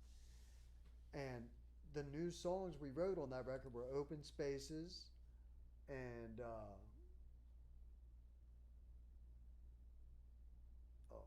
Gecko, the last song on the record. This like 7-minute blues mashup, crazy song. No, I'm sorry. That's on the next record. So anyway, so to finish the story, because this will all make sense in a second. So, we put the band together, Blue Cross, 6 years, somehow got signed through this manager in a show with a DJ, and then put the record out. Had changed name from Blue Cross 10 years ago. Put out the Apocalypse Blues Review. First record almost got dropped, and made a demo. Boom, Life Raft, bang. Second record, Shape of Blues to Come. Got another offer through the great John Brannigan from William Morris Entertainment, the best booking agency in the world. And John might be the best booking agent in the world, and he's a friend of mine. And so Apocalypse Blues weren't on with John Brannigan, this dude, big agent. But we're friends, and Godsmack sure as hell was. So he'd be like, yeah, dude, I can't sign you, but if I hear of shit. And he represent the great Kenny Wayne. That's how so he had got us on the East Coast tour on the first record. So here we got 2 coming, Apocalypse 2.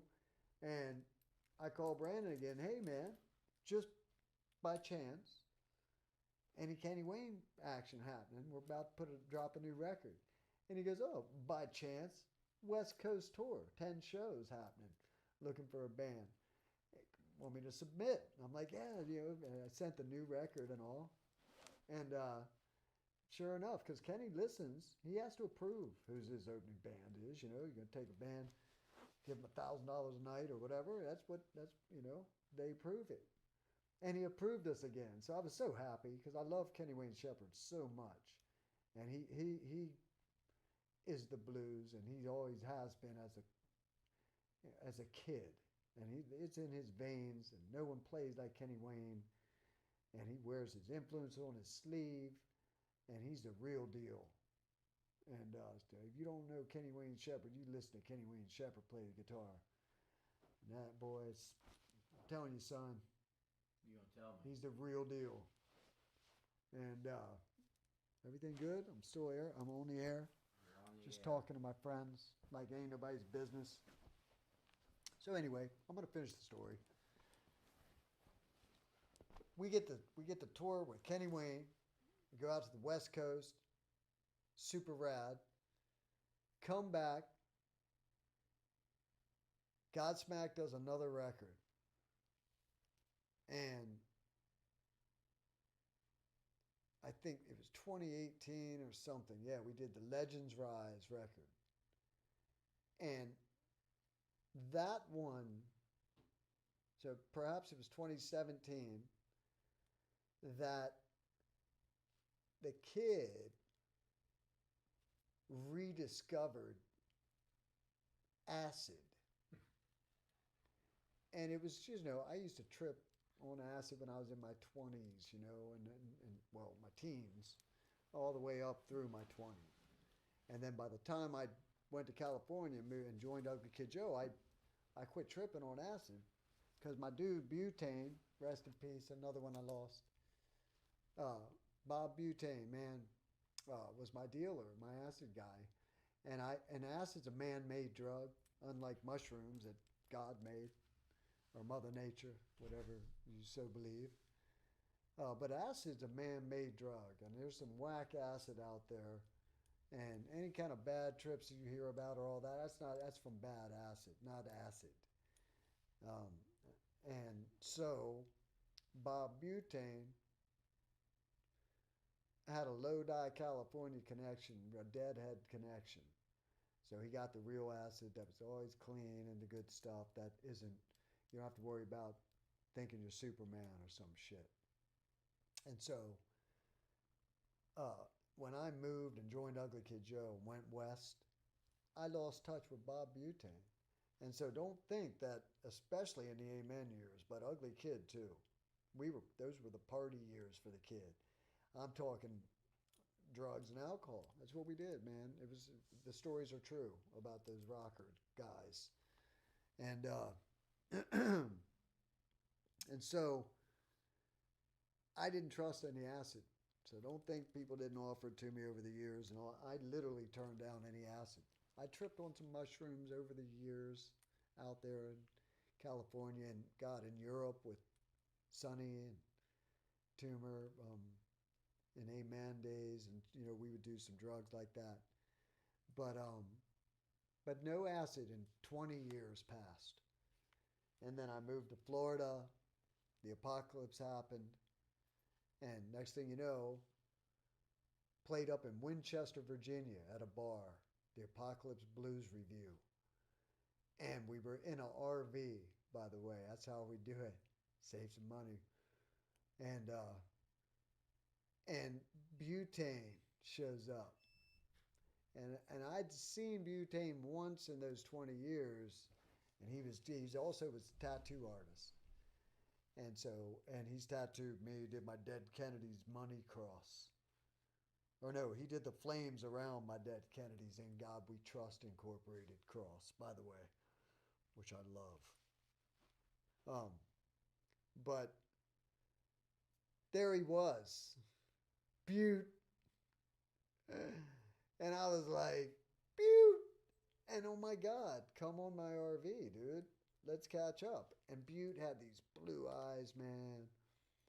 I was at a party one time, and he's like, open your eyes, man. I opened my eyes like this. And he had a blue plastic, or a clear plastic vial with blue liquid in it. And he goes, open your eyes, put your head back. And I said, all right, go ahead, man. And he dropped liquid acid in my eyeballs. What a trip. Like right away, I could see the veins in my eyes. It was crazy. It was cool. Anyway, so I'm all Butte. Hadn't tripped. I'm telling you, I'm not making it up, people. This is real. 20 years had went by. I never did hit acid after tripping hundreds of times in my youth and enjoying it, by the way. Never over-abused it, Well, one time I did do 7 hits, but usually didn't over-abuse it, depending on how much cocaine or other substances we were on. So these were the 80s, by the way. I told y'all I'll be open about this shit. I survived the 80s. We did. Man, we smoked acid. It was crazy. Anyway, so Butte shows up at ABR, the review. Rafer, Brian, Tony, myself. Bring him on the thing. I'm like, yeah, I told him the story.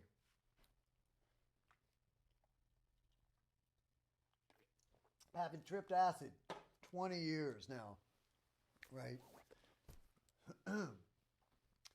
I go, I don't trust people. Acid, man-made. It's people I don't trust. And so I lost connection with you. So he goes, dude, you need something? I got the same connection. Same connection. Hold on a second. I'm going to choke it out there. You still got my mic, so you can hear me. You're good. They hear me. Greg's not watching anymore. No, I am. I'm answering your girlfriend. He's talking to my girlfriend behind my back now. You're saying speak up. She's saying speak up. What? That's what she's saying. Speak up. Yeah. So she can hear me. Everybody can hear me. I had to go blow my nose. Shit happens, Next thing you know, I'm choking live to death. By the way, yeah, live. I can't stress that enough. Like I talk about other shows too, and give props to, like Justin, what's his name's show? Rides Again. It's a great show, but it's not live. He could go and fix all his issues if he feels like he's going to choke on a snot rocket and he has to get up and blow his nose. Guess what? He goes, hey, mate, cut in it. I got to go blow my nose. I'll tell you all this. This is funny. This is a good one. So last week, the last 10 minutes of my show, this show, I had to pee so bad. Oh, man. As they say in West Virginia, my back teeth were floating, y'all. But I held it out, though, because it's live in the moment. Right now, it is 7:46 p.m. in the evening. How about that? So, I'll continue at my leisure, because I wasn't interrupted this time by technical difficulties. I was interrupted by physical difficulties, where you just got to blow your nose, or else you might choke to death or start a coughing fit. And people, I never get sick. That's another thing. I don't know, but you could ask Godsmack dudes. There was a tour in Europe that we were doing. I'll get back to Blue Cross. Like I said, I'm not rushing shit in my life. We were in Europe. Everyone. And Europe's different for us. We have 2 buses and a crew. We share our bus with some crew guys, and so it's a full bus. Or in America, we get our own buses. But over there, so every single person on my bus was sick. Sully, Robbie, Tony, tour manager, light director, Bob, drum tech, everyone. I mean, I didn't get it. And I tell you, I'm not going to get it. I said, I'm not going to get it. I'm not getting it. And magic is real, by the way. And the will is real. And you can will yourself to not get sick. You can will yourself to not get mosquito bites. You don't even need a fancy ritual or whatever if you will it hard enough. Something. This world is something. So, with the name change, we never really loved the Apocalypse Blues review, even when we kind of had to do it. But like I said, I was literally in rehab, and Tony was literally, we need a name now. And I can't talk to you till next Sunday, because that's the rules where you're at. So make the decision, and we went with it, put 2 records out. People couldn't even say, my ex-wife couldn't even pronounce the name. How's the Apocalyptic Blue Tour? Or whatever. I'm like, it's Apocalypse. Let alone spell it. People try to spell it. You're not putting it up on the marquee. They're not spelling Apocalypse Blues. Nope. So then I rediscovered acid through my friend Butane on that fateful night in Winchester, Virginia, the little bar. My sister was there, rest in peace, and it was a wonderful, beautiful night. And I bought 100 hits, a sheet of acid from my friend Bob Butane. and after 20 years of abstaining, and I brought that beautiful sheet of acid home to Florida. And do you know what they do clever now? Like, acid used to have art on it, and like there'd be deadhead work or skull or whatever it was. It was always some kind of something. Might be a gold star or, but there was always usually something on there. This was just white. And I said, when he brought the sheet out, break the sheet out in a plastic bag, and it's not a big sheet, by the way. 100 hits is only like this big, because they're quarter inch hits, I think, or 1/8 inch hits as a hit of acid. Anyway,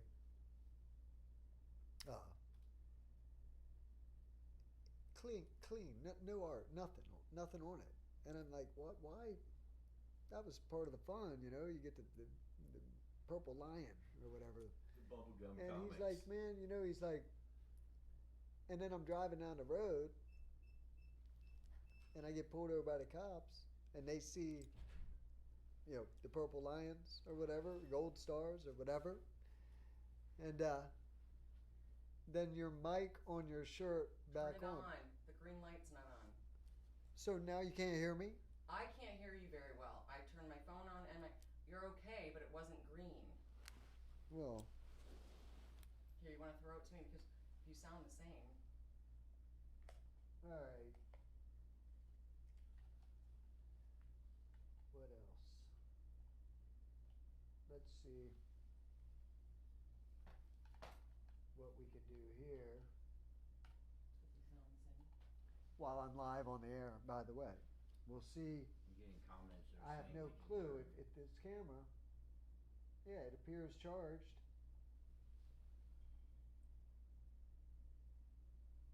Blinking green, might be. Last week it went the whole time and it was fully charged. So I could hear you let's better see something. Let's see something here, people. We're going to do an experiment and see if this works. I'll switch out this microphone. All right. And then do this.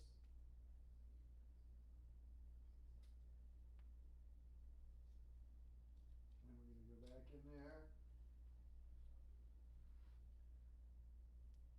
See if we can do it, people. You got it, babe. Huh? I said you got it. I'll go check in a All right, minute. this thing. Is there a green light? Move your No. finger. Yes, there's a It green is? light now. Okay. There you go. Let's see. Check it out for me, baby. I'll go check it out. I'll be See back if I in a sound legible. See if I sound legible. See, live. It is 7:52 p.m. in the year of our Lord 2026. Friday, May 15th, live. Microphone. I think at least the internet seems pretty good right now. It's okay. We'll go back to some music news. Oh, here's that band we'll check out. I don't know how good the mic's going to work, but they're called the Ocean Sleeper. Let's listen. I'll try and get close. Of course, they're going to try and do this shit right. I'm going to cover that up. You don't need to hear that. Oh, we got 4 seconds. All right. Let's see. Ocean Sleeper. New song.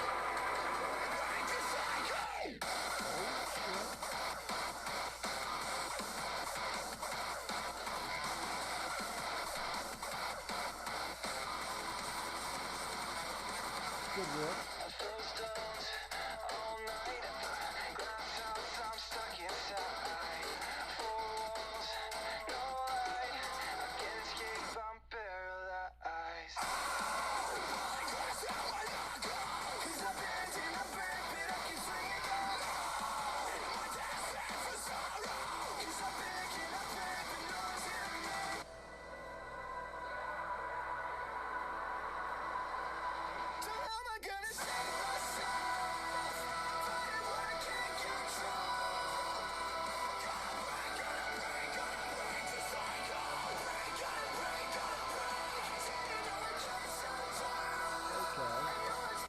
So that's that vibe.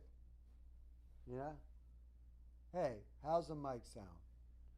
Right out there. It sounds good? I don't know if y'all could hear that. Like I said, I'm gonna get this show. Not only, so let me tell you all this. Did I finish the Blue Cross? So here's the thing. Let me finish that real quick. I got no rush, but I do want to finish that because it's relevant in my life. The Apocalypse Blues Review, after I rediscovered acid, right?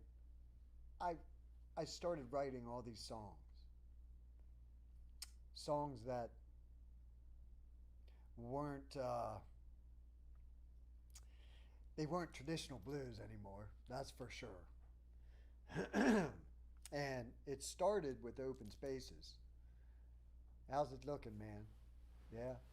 'Cause my hearing aids are just acting funny. I don't know why. Acting funny, but I don't know why. Excuse me while I make this deaf guy high.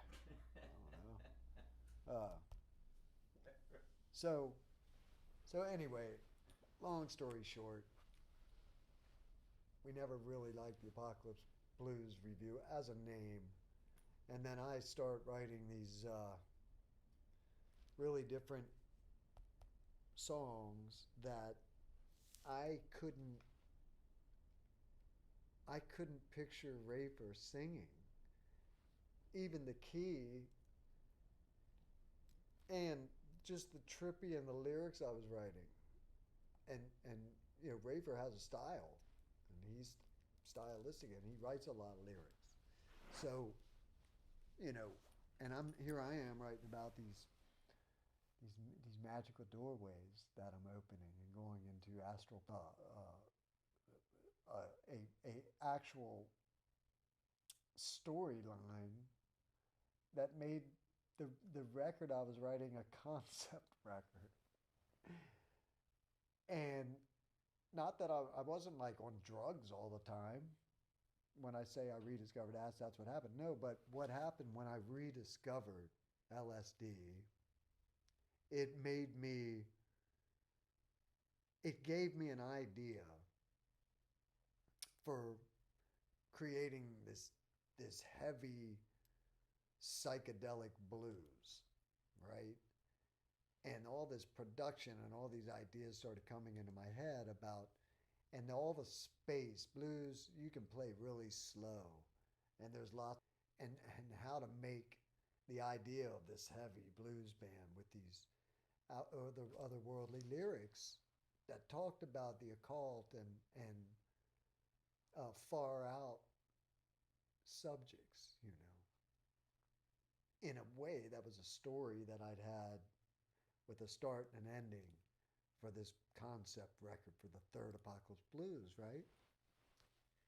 And I'd written a couple that I really like and stand by to this day that think that Shane was the guy to sing them. But at the time, I went to Rafer and said, look, man, I got to get a different singer. And he was like, well, okay, it's cool. Fuck you, but it's cool. And we were friends. He. Because I told him I did. I was like, we will play again. This band isn't done. But I'm writing these crazy songs and I have to do this. And he said, I got it, man. And because he, like I said, he's a solo artist too. So it wasn't like, so we didn't lose our friendship, thank God, over it. Because like I always said, I did come back to it and did need Ray again. And wrote. So anyway, instead of when we got back together, so I get Shane, that's the singer for Spirit Wheel now.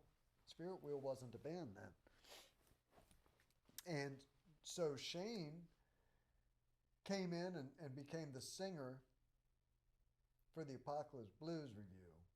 So I said, it's not the review without Rafer. And so let's change the name, but we got, you know, a few thousand fans that really like the band, the ABR, Apocalypse Blues Review. So let's keep Apocalypse Blues and make the R something different, right? And then, you know, we started writing these songs and it was like a revival. I was like, it's Apocalypse Blues Revival, and we're still the ABR, new singer. And so we did that record. And that one we self-released, by the way. But not really, because we hired a company to do everything. So, but it was independent at the very least.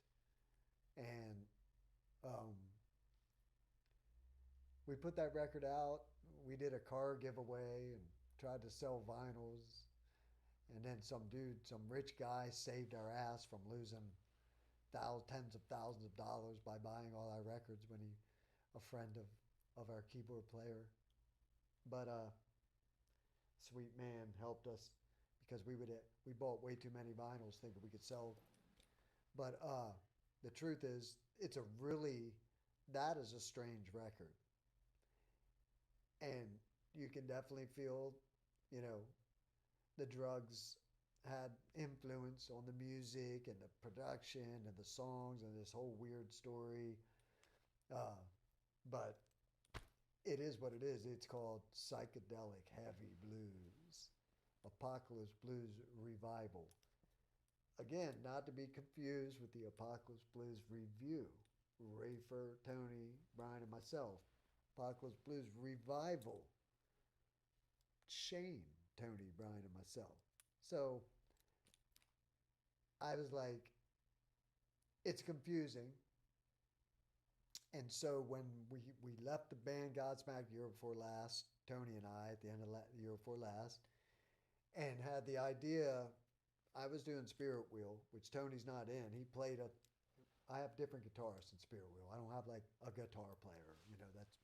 This is the guy that can commit to Spirit Wheel, me.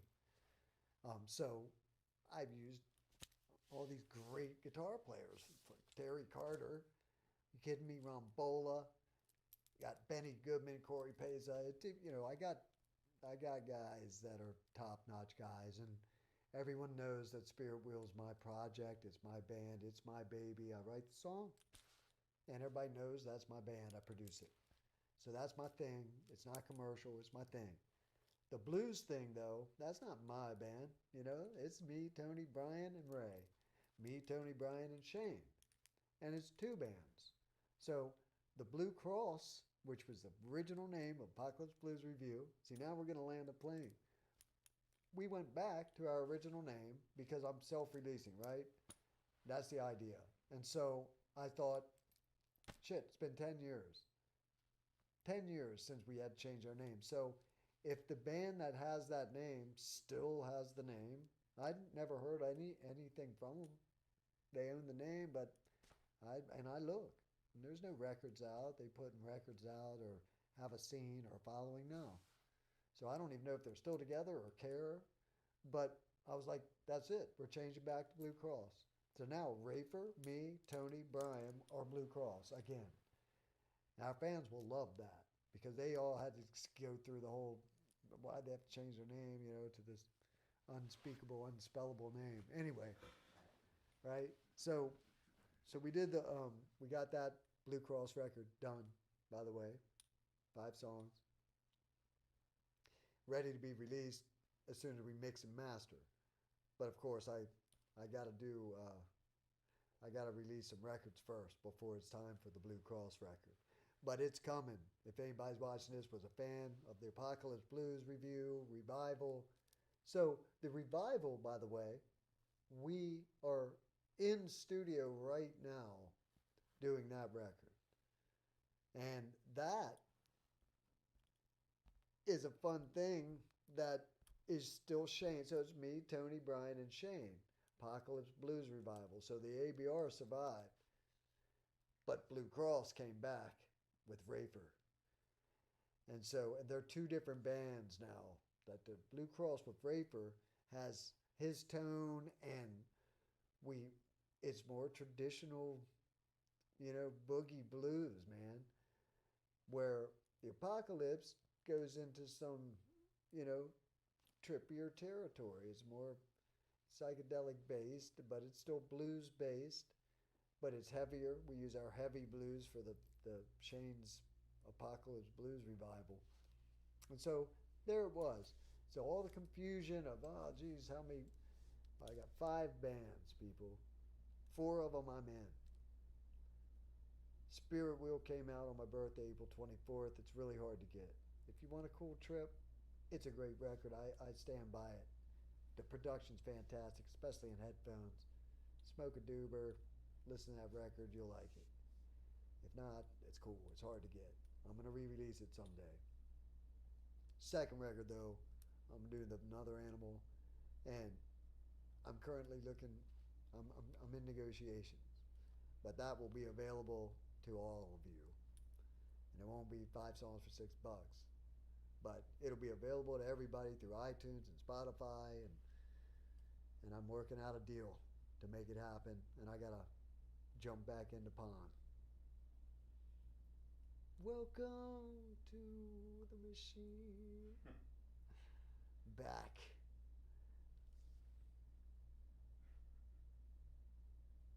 Anyway, I tried. But I did what I said I was going to do, didn't I? Put out the record myself. 10 of you bought it. Thank you for taking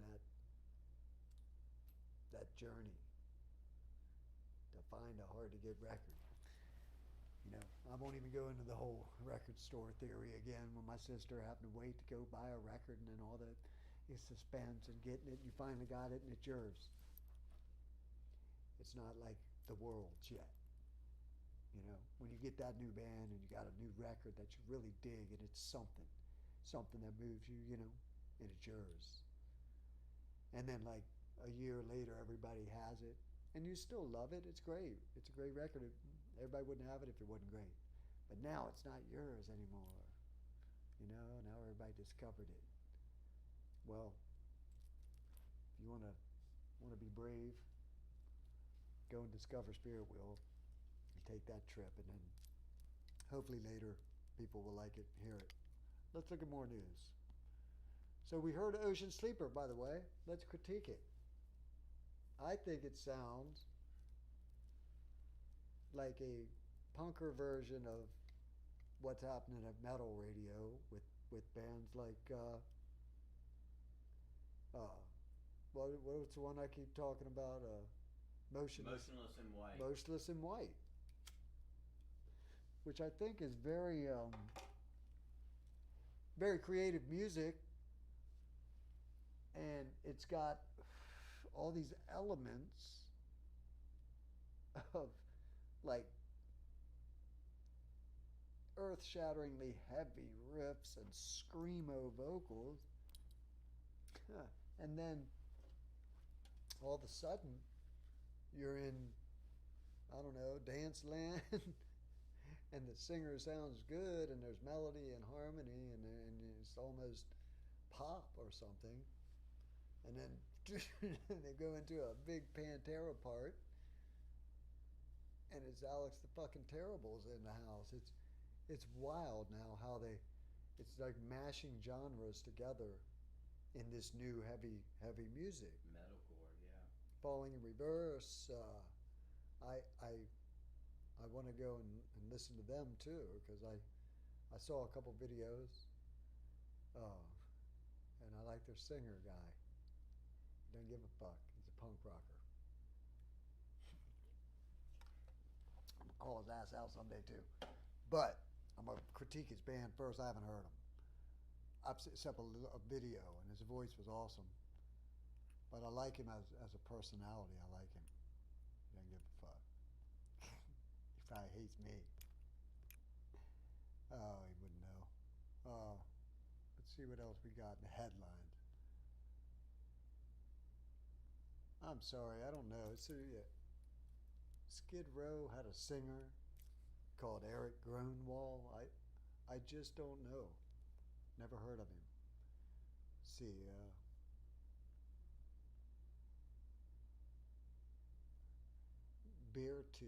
Beartooth announces new album Pure Ecstasy, shares music video. Let's look at Beartooth, because that sounds like a heavy name, right? Beartooth. And I've seen them at the festivals over the years.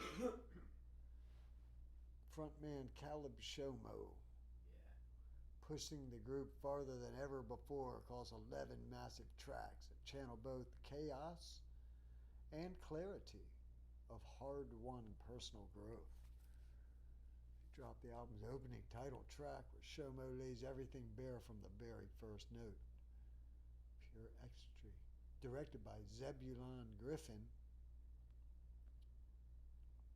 I don't really care about the video. I'd like to hear the song. Okay, here we go. Pure Ecstasy. Official music video. Well, I don't know what label they on.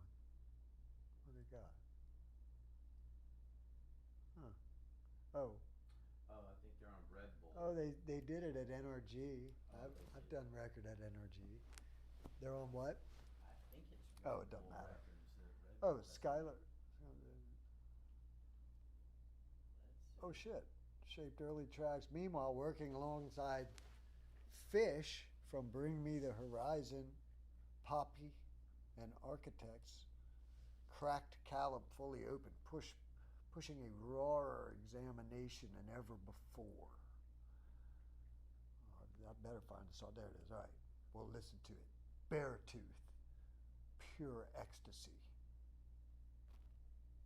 You're on Fear. Join Planet Fitness for $1 down, $15 a month, and get free massage amenities all month long. Deal ends May 15th. Planet Fitness, yeah. You'll see me. I'm waiting in line. Cheap flights, Waiting in insane line to get hotel. to my Skyscanner Planet really Fitness. delivered. Remember all that crazy stuff we used to do for travel deals? If we confuse the internet, the prices go down. Open up new browser. Try that skip. There we go. All right, here we go. Beartooth. Pure.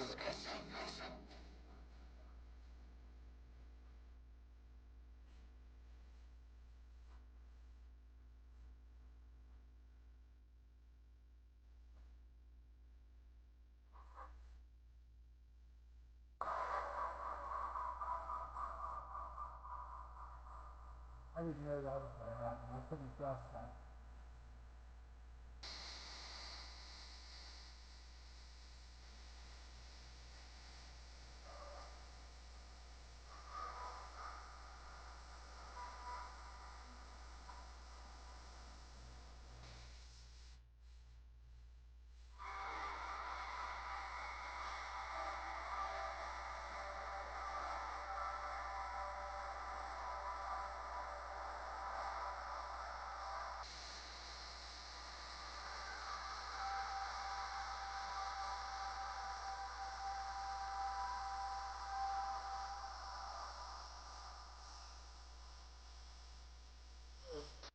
I guess that's it, right? Like that's what is dominating kind of certainly Blabbermouth. All these bands, the new bands. I mean, the new ones that I see. Ocean Sleeper was that way. You got Beartooth. I'm talking what I mean by that way is the scream thing into pummeling metal riffs and some kind of melodic, Pop. catchy melodic kind of chorus that I feel like Linkin Park did this shit 20 years ago. But I'm not dissing these bands. Listen, people, I like pretty much everything. And you'll hear me, I might be, I make jokes sometimes, but never that are hurtful towards, because every band out there, every single one, whether I like them or not, are out there doing it. And I know from 40 years, it's not easy at any level. I don't care what level you're at. If you're in the bars, touring a band, I've done it. If you're in stadiums and got your own bus, done it. You know what I mean? So I'm not ever going to say bad things that will hurt these people's band, but I feel like I can be honest. And to me, that one song, and I didn't get, again, and they'd be like, oh, verse chorus thing, intro, verse, chorus, where you can listen to somebody's song, right? And you can go listen to the intro and the verse and the chorus, and you pretty much get everything of the meat, but you might miss a beautiful bridge or a pummeling middle eighth, So it's not completely fair to critique Beartooth over that intro, verse, chorus of that song. But I will say from the very beginning that with this pause and then into the boom, and I made the joke, I didn't expect that. Well, it's kind of a move that maybe, all these bands need to recognize that they're all doing it. It's effective. You know, it might when that happens, and then the crowd goes, oh, and then the dust flies, and next thing you know, they're karate chopping. Everybody was kung fu fighting. Ha! That shit was fast and light. Evanescence. Evanescence releases music video for latest single, Who Will You Follow? I want to listen to that too. Let's listen to Evanescence. I like them. Oh shit. My shit froze up. What's up? Speak up. Ah! I get to mumbling sometimes when I'm talking about it. But looks like my internet froze up too, see? I'm good though. I feel like I'm still streaming. My phone's hot. I'm live, baby. Live. 8:16 p.m. Friday, May 15th. Evanescence releases music video for latest single. It's not going to let me click on this, is it? She won't let me. But official Paul Di'Anno documentary, Iron Maiden's Lost Singer, to be released in June. That's not really, he wasn't lost. He passed away, though. Paul Di'Anno, I saw him in concert with the great Iron Maiden on the Killers tour in Landover, Maryland, at the Capitol Center, it was called. And the Washington Capitals used to play ice hockey there. But I saw Rush, moving pictures. And I'll never forget, my sister and I were in there, and must have been, I don't know, it was an early one, so 15, 80, 81, I think that was the year. And when you walked in the Cap Center for a Rush concert, you could see the haze of marijuana smoke. And I was like, wow. And my sister was like, and then there it was, complete stranger. And we didn't have great seats. We were up off the floor and up in the nosebleeds, near the nosebleeds. But the Cap Center was one of the early arenas, though, that had the screens.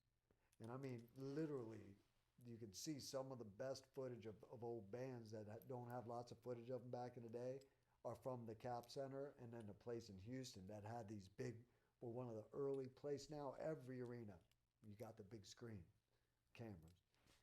Back then, but the Cap Center was one of them. And so, not a bad seat in the house, really. You could see everything great. And we're sitting there, and I was just, oh my God, it was like my second concert ever. And all of a sudden, beside me, I look over, and some dude hand me a joint. I was like, and I look over, my sister's like, my older sister, supposed to be watching me, take me to concert. She's like, but then she went,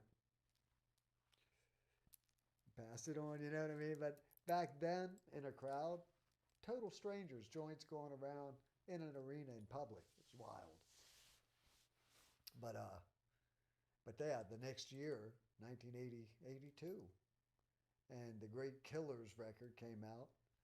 And 82 was the year we changed our name to Rothschild in my band, because the song Rothschild, track 2, Iron Maiden Killers. Track 1, The Ides of March. And that was like a minute and a half intro. And Clive Burr had his tom set up where there's a tom here, and then tom, floor. So he'd go bam, biddle diddle diddle biddle boom, bam, down, diddle diddle diddle diddle dum. Yeah. That's an underrated drummer. He was one of my favorites. Clive,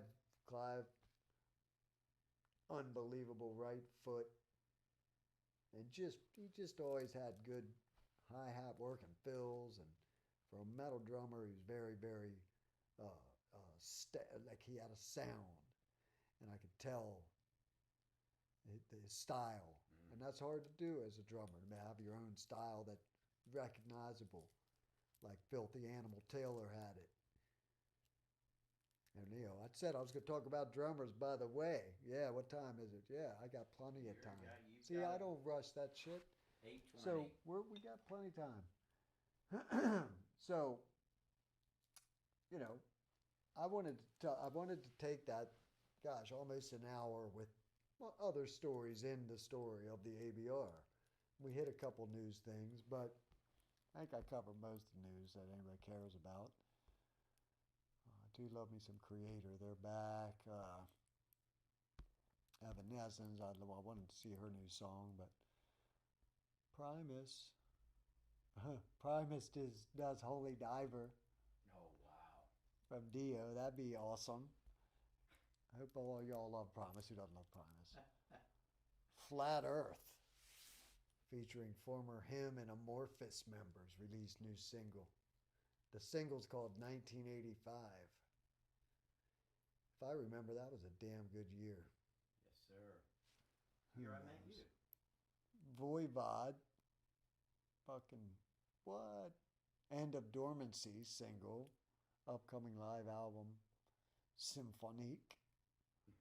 I used to love Voivod. It's one of my favorite bands. Still got all their albums on vinyl. Former Rob Zombie bassist and current Marilyn Manson guitarist, Piggy D, launches new project, Gabi and the Fly. You know, it's going to be good if it's Piggy D. I like him. Piggy D was in Amen, y'all, by the way, before Rob Zombie and then Manson or whatever, and has this same tattoo. Oh, that's the other hand. My other hand. Amen. I'm not going to take all my rings off, but just believe that I got amen on my knuckles. You can believe me when I say that. And yeah, and then Matt, I just accidentally called him Matt, but Piggy D came up to me and we were playing, Godsmack's playing with Zombie. Rob Zombie. And Piggy D was in the band. And he came up and said, hey, dude, you know, and he's super nice and cool. And he goes and showed me his amen. And I go, oh. He goes, yeah, dude, I'm Matt. He was in amen after I wasn't in amen. And I was like, oh, shit. And he ended up in Zombie. But he played the bass in the Zombie. Now he plays guitar. Manson guitarist in Marilyn Manson. That's pretty rad for Piggy D. I'm happy for him. That's cool. And has a new band, Gabi and the Fly. And she might be, maybe she's Gabi and he's the Fly. Help me. Let me see. Gabi and the Fly. Initiation of Decay. It's cool art, though. I like the art. I like it. Wonder if you can. Gabi and the Fly, Devil's Chain official video. Let's watch. Or we'll listen.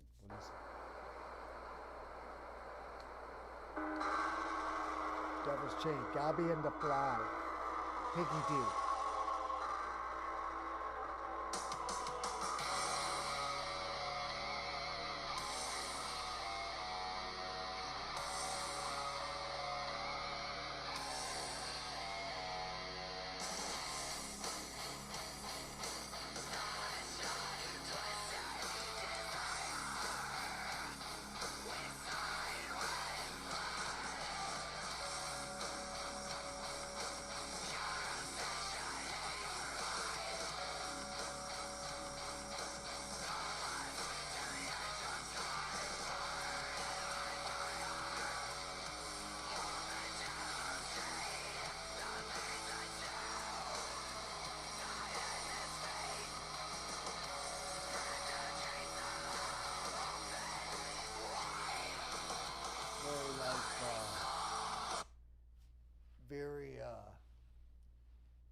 very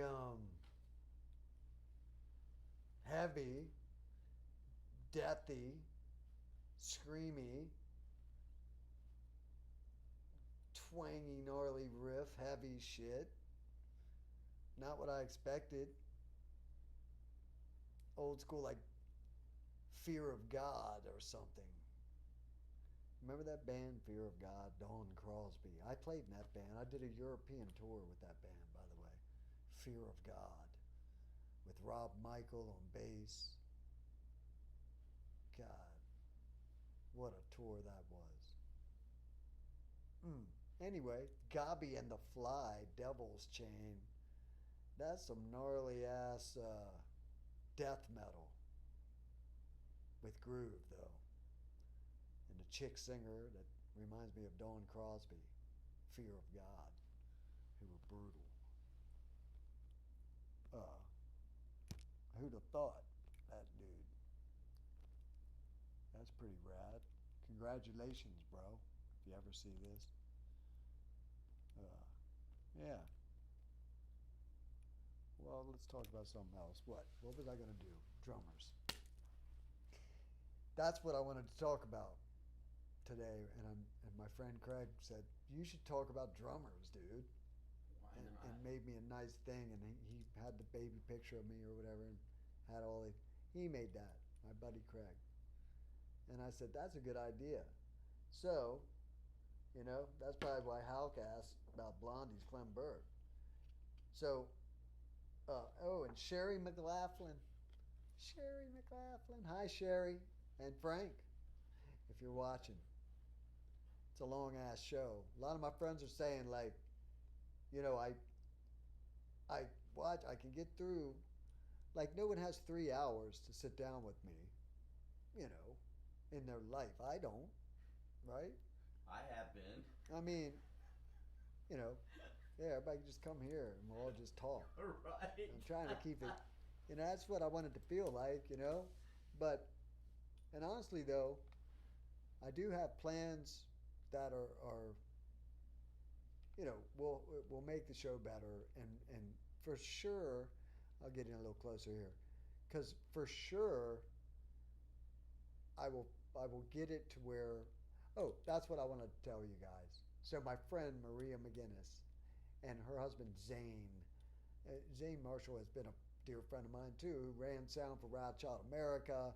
He SR-72 from Baltimore, some Baltimore bands, and I reconnected with him, and then next thing you know, he marries one of my best friends, and he's like family.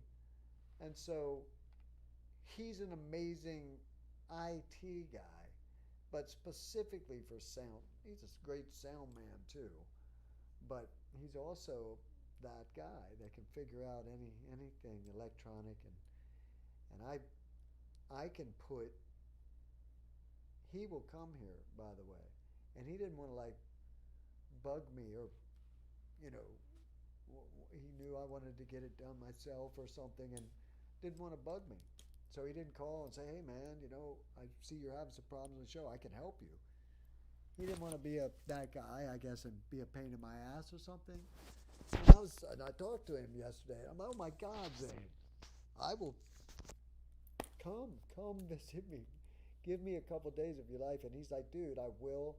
And I can hook my Pro Tools through my streamer. I'll be able to stream this show and play music from the core, from the source, so that when I push play, you will hear like it sounds, on the record or whatever. Not through my little tiny microphone here. I'm trying to get close to it so you all can hear this. I'm trying to play. That's a live thing, and it's because of many reasons, variables I've been talking about that are all going to be fixed, and it's going to be rad then. I don't know. I'll get a smoke machine or some shit. Shave my eyebrows. You know what I'm saying? It'll be I don't know. It'll be a great show, right? But mainly it's a music show. So what's a music show? I can't crank music. So I'm going to look back at this, though, tomorrow. And so from what I'm hearing so far, at least you could hear the music. And it wasn't all out of phase and weird. So if that's the case, then I hope y'all enjoyed it. I had this idea I was going to turn on some music and talk about a record, couple records that I'd singled out maybe to play y'all that you might not have heard. You know, some of those things I want to do and break out some classic to me records from the 80s that, and then I'd say to people, yeah, have you heard this? And they're like, no. You like, maybe, and I'm like, you don't, anyway, I would break some shit out, but I want to get the sound dope first, people, and that's going to happen. I promise. My friend Zane's going to come. He's going to hook me up right through here, right through the Pro Tools. And then I need to get the Starlink people to give me my internet that I've been talking about. Once I get the MBPSs.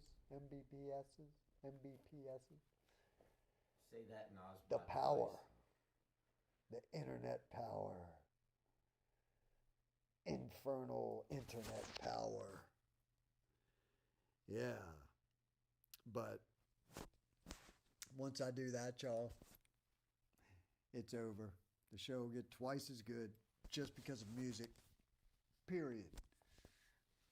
Not to mention, I'll start adding day 2, drum day, which I'll enjoy playing the drums for y'all and breaking down some of my see, I don't know, how's it sound now? Because it seems like my hearing aids are doing some weird shit. So it could be weird right now. I tried to explain that to y'all, right? People that didn't see it. So I wear these hearing aids. Deaf drummer guy, all that. 40 years, all that. So they're Bluetooth. They have been for 10 years probably now. They used to not be. Is it okay? So these microphones are also Bluetooth. The cameras are Bluetooth. My phone's Bluetooth. So the hearing aids are grabbing the Bluetooth from my phone. The transmitter that's plugged into the mic out on the camera is grabbing the Bluetooth from this microphone and acting as the microphone for the camera that I'm talking to. So then my hearing aids, for some reason, will grab a hold of the signal that the transmitter is sending from the camera to my phone. I mean, to the microphone. From the camera to my microphone. This microphone. Somewhere, the hearing aid, which is constantly searching, I guess, grabs that signal, and then all of a sudden I get a big sign saying, speak up. But then if I move or if I play music or something, then these hearing aids that are also AI, then they start doing their own thing. You know, they'll switch into it's called edge mode, where, you know, they're trying to make everything better for me, but ends up sounding like a blanket's thrown over my head. So it's been weird, and I turn the AI thing off typically. But like I said, sometimes certain things just make them kick in, like a loud noise or something, or make it kick in to try and save your hearing. So artificial intelligence comes in, oh, he's going to blow his hearing. Well, let's put a blanket over his head. And I'm like, yeah, no.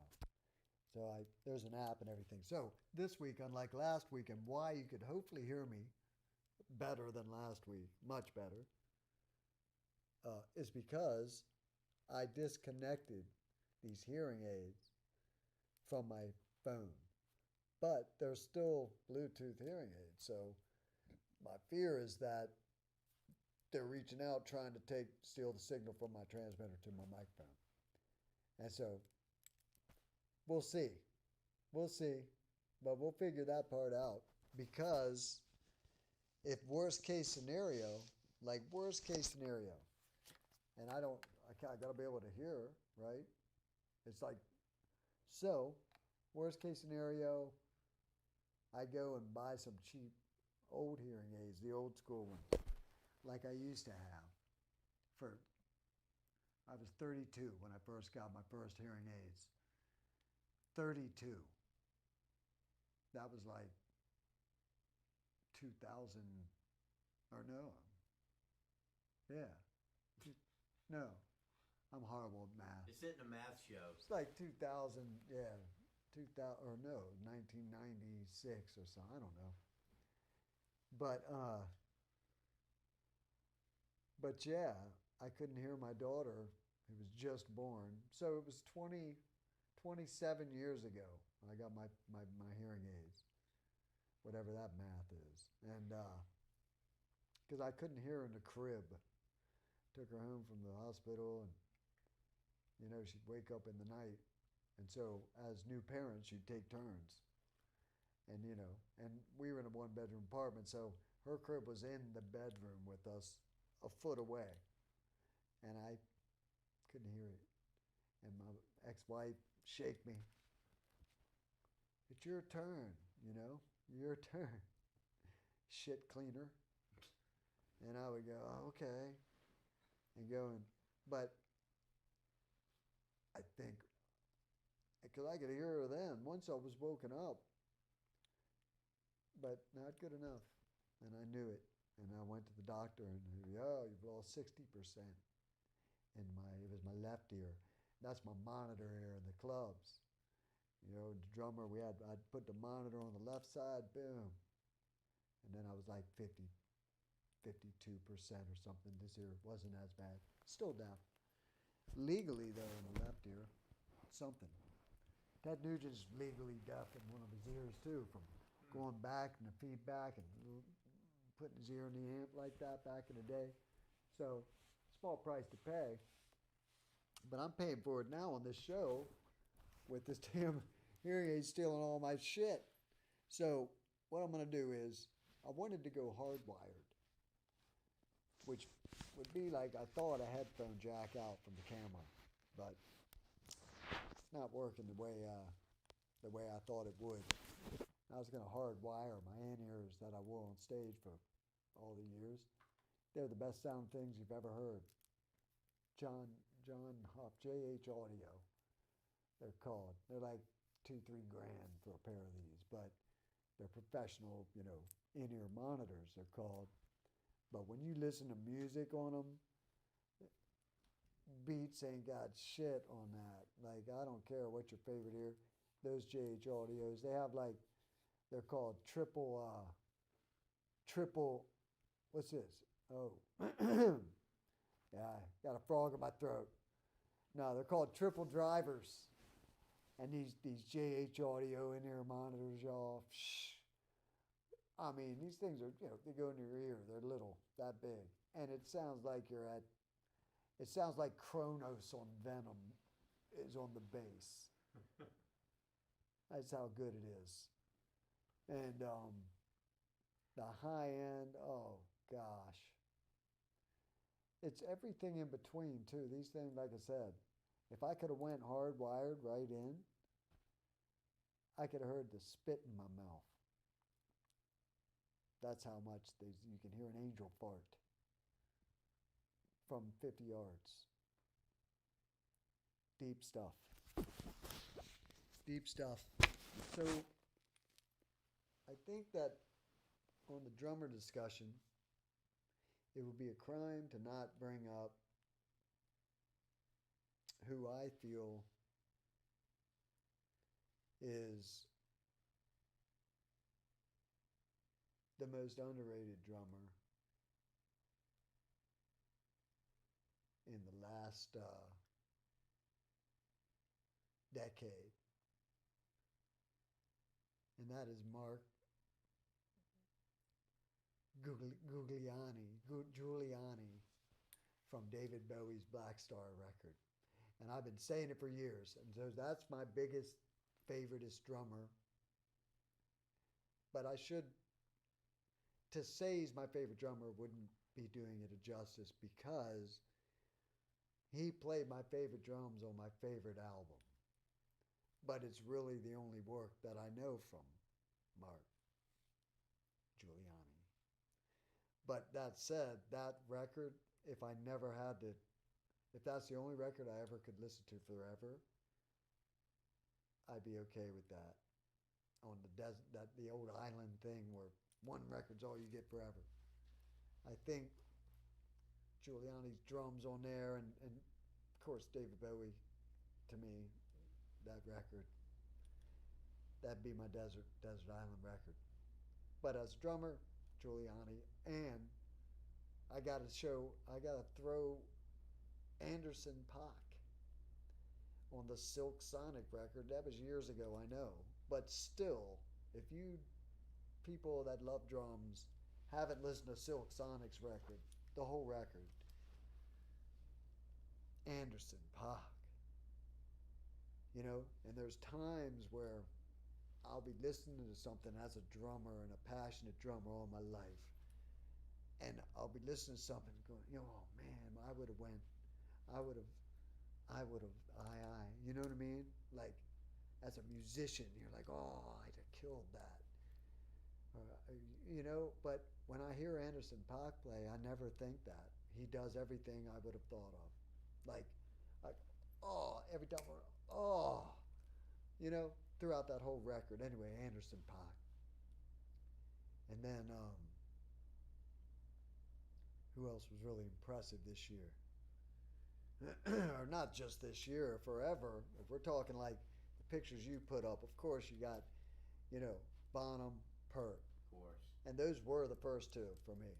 And you see so many interviews, and it's Bonham, Pert. You know, might not be in that order, but Even the new guys. you know. And then, of course, Two from Sleep Token. Mitch Mitchell from me.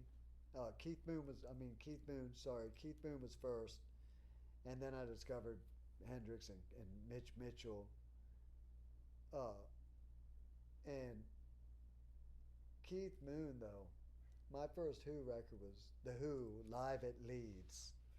The Who Live at Leeds. And that record, and my band, my little band Tyrant, which became Wrathchild later, we played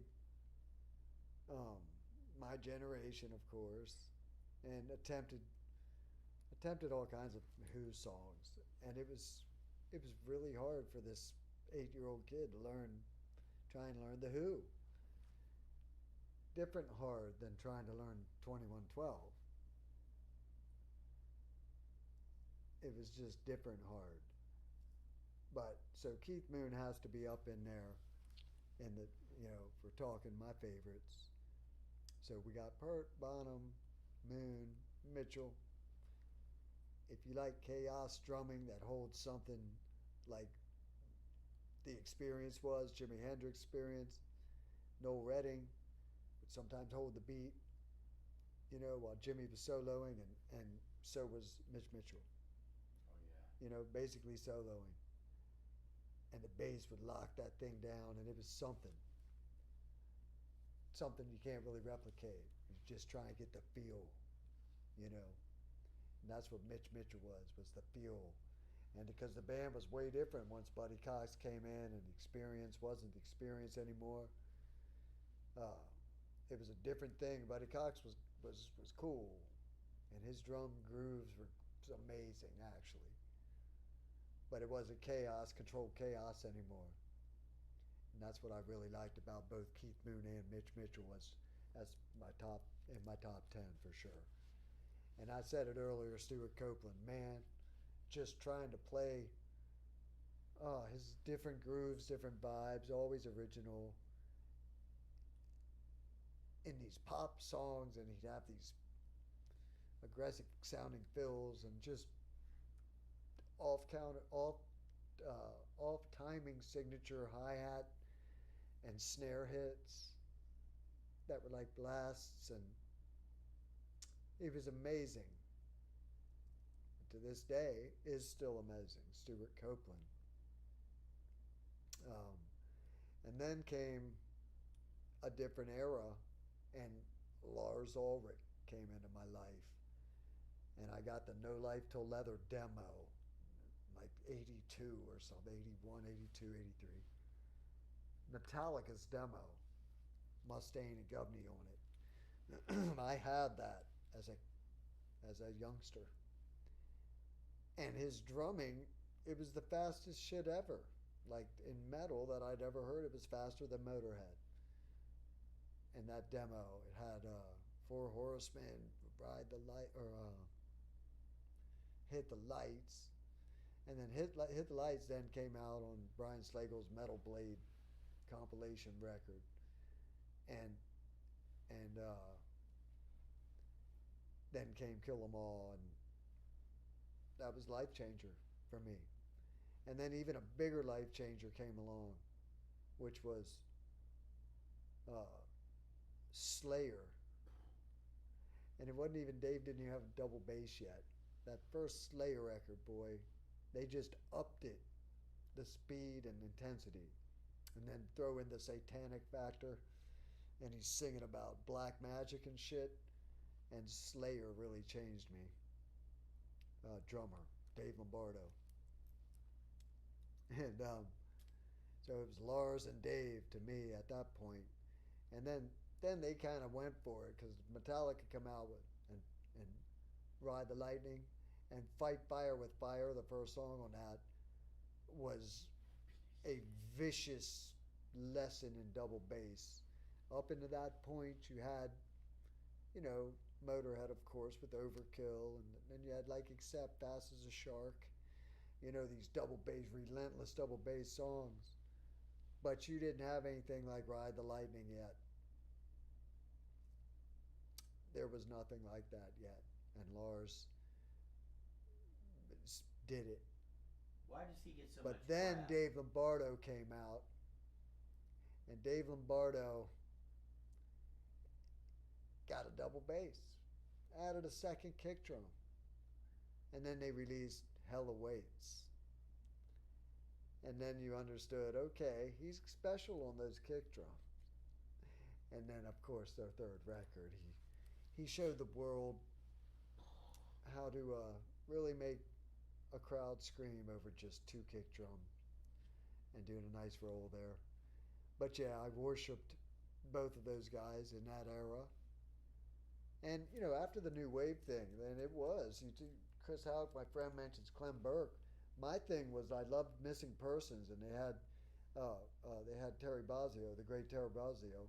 And I didn't hear Bozzio and Zappa till after I discovered him in Missing Person.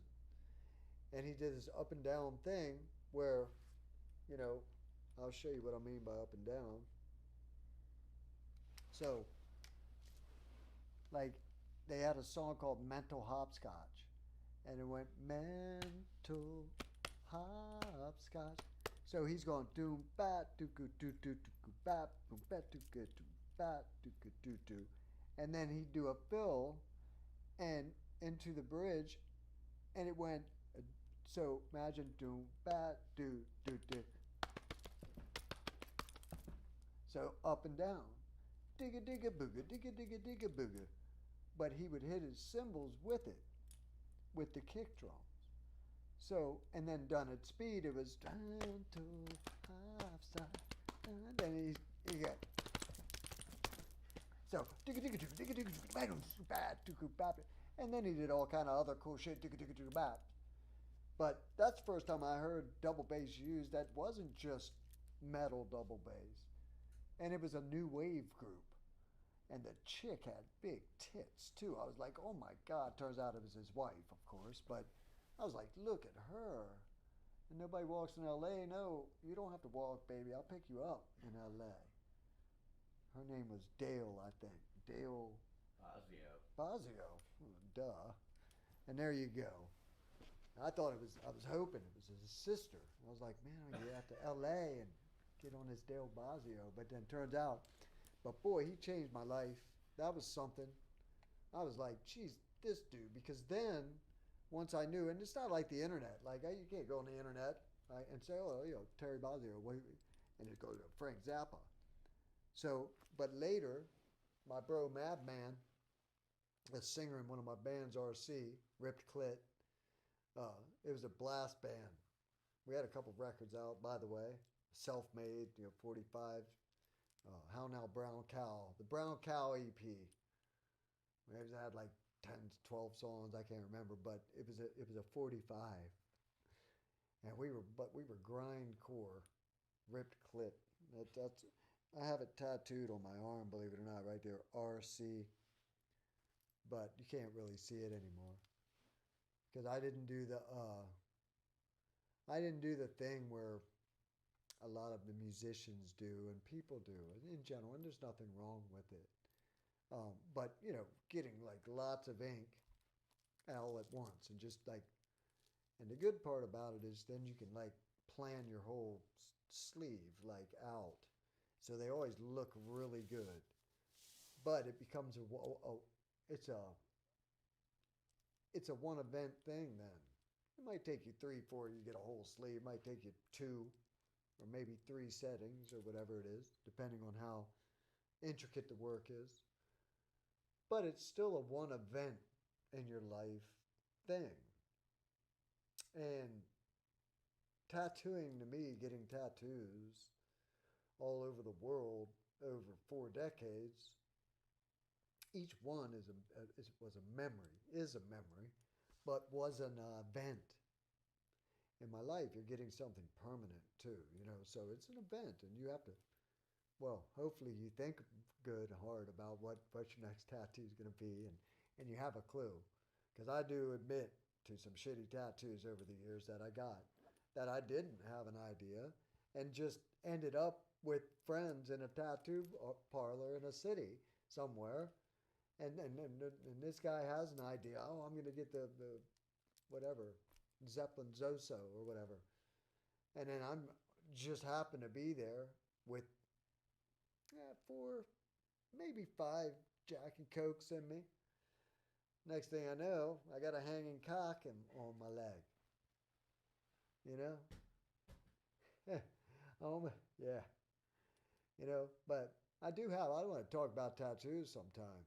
What we got? I don't have time I'm not going to start that. I fucking talk for 3 hours, people. I don't even have time to start on the tattoo thing, which I've got every band I've ever been in, including the hardcore ones like Rip Clit, RC, but also all these other bands that I have never showed you.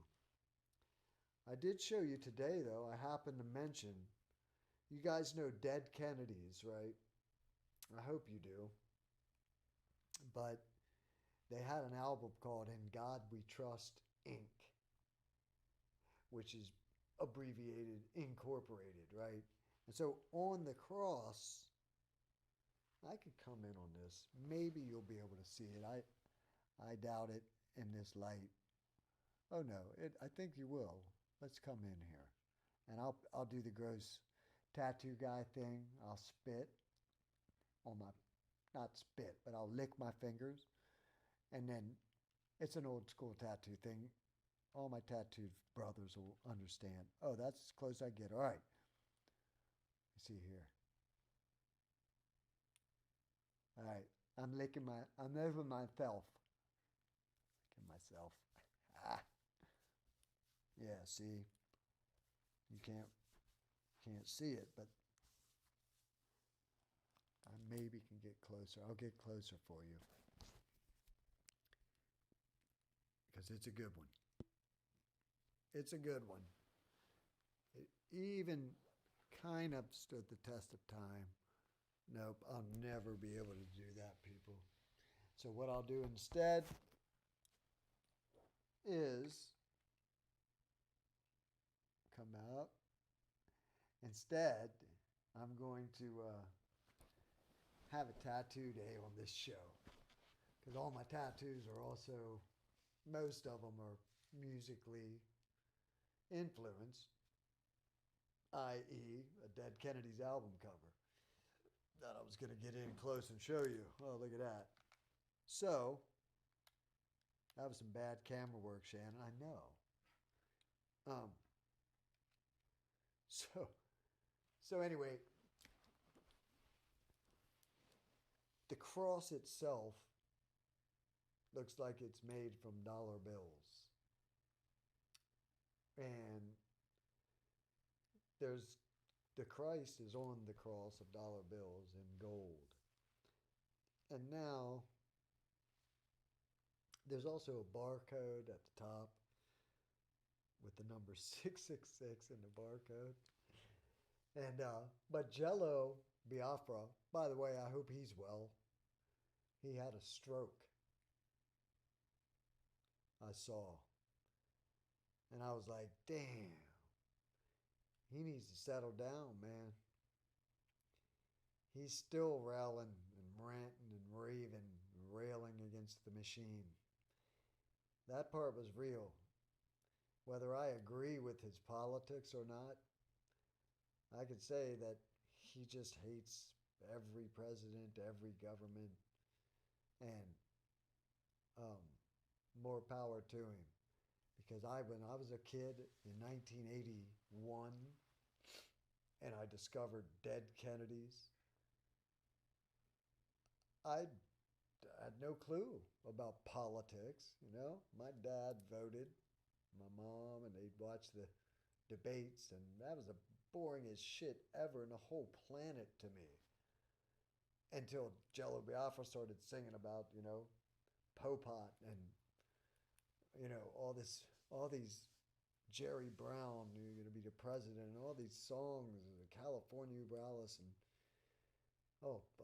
government flu, all these songs, and all of a sudden, as a young punk rocker, you're like, yeah, fuck the government, and you know. But it's like, it's funny because then all these years later, boy, you know, his politics are crazy. But I don't know. Johnny Ramone was a famous conservative. Who would have thought, you know? But Jello. But anyway, he had a stroke. But I saw that he's recovering. There was some numbness that he's dealing with, left side numbness that sometimes accompanies a stroke. I had a stroke. I was 47 years old. Bam! A stroke in the hospital. I'll tell that story someday. That'll be a recovery story. Although the stroke wasn't caused by drugs or alcohol, but I feel like it's a serious story. I literally had a stroke and got heart surgery and all this shit. And I'm better, by the way. Everything was way better. I'm like the $6 billion man now, you know. They built me back way better than before. Except I just need to get to... I gotta go, y'all. I've talked way too long already. 3 hours. No, that's my scheduled time amount. It's like, damn, I did it again. And yabbered on for 3 fucking hours. Oh yeah, that's my scheduled time. So, a lot of my friends tell me they don't watch this shit. They can't watch the whole show, of course. Who's going to sit there and watch a 3-hour show? I mean, unless you got some time, right? So anyway, I did cover a lot today, I feel. I didn't even get into many stories, really, about me today. I tried to explain a long, confusing band thing about my blues world. And that took a good hour, I think, which led to some other stories or whatever. But that, I've wanted to tell y'all about that for a long time, about the whole being Blue Cross for 6 years. Me, Rambola, Raper, and Brian, that we didn't care. We weren't trying to get a deal or anything. We were writing blues songs, playing them for blues fans in blues crowds that they didn't know, you know, like we didn't advertise, and we didn't advertise, you know, members of Godsmack. It wasn't like that. We're trying to just play the blues, right? And like Provog, of course, when they put the record out, that was another thing. You know, Provog, you know, and like I said, bless their heart for signing us and all that, and re-signing us even for the second record after demo, giving us that chance. Thank you. But what they did that kind of screwed us, I felt, and Tony felt, was blues music, by the way. It is a niche genre. And the people, just like punk rockers, true punks that fucking hate all the other music sucks, blues people are it's a snooty crowd. And they like their blues. And when rock stars start to play the blues, these blues fans got big things to say about it. This rock star trying to be a blues guy, yeah. You know what I mean? There's been a few that have gotten through the shield of the blues snooty foo-foo guy. Like when we would play with Kenny Wayne Shepherd and we'd come on stage and you come out to 1,000, 1,500 blues fans. They're mostly males and they're like this. Because every one of them's a guitar player and they want to be impressed by the blues. And so right away, they're like, this rock star is going to walk on stage and try and be a blues guy. You know, and it's cool. We would always win them over because Rombola can play the blues. And so it's real. And our songs, and we'd always win them over. But we'd see this a lot. You know, it's like you gotta prove yourself is what I'm trying to say in the blues world, right? It's not something that, and it's very hard to do. And so, to finish why they screwed us, we felt they put out our record, the Apocalypse Blues Review, with a big giant yellow sticker featuring Godsmacks, Tony Rombola, and Shannon Larkin. And I'm like, thank you. Now every blues fan is going to go, yeah, I don't need that record. I mean, and the name has the word blues in it. So that'll make a blues person looking for some new blues. Oh, Apocalypse Blues Review. Oh, featuring 2 heavy metal stars.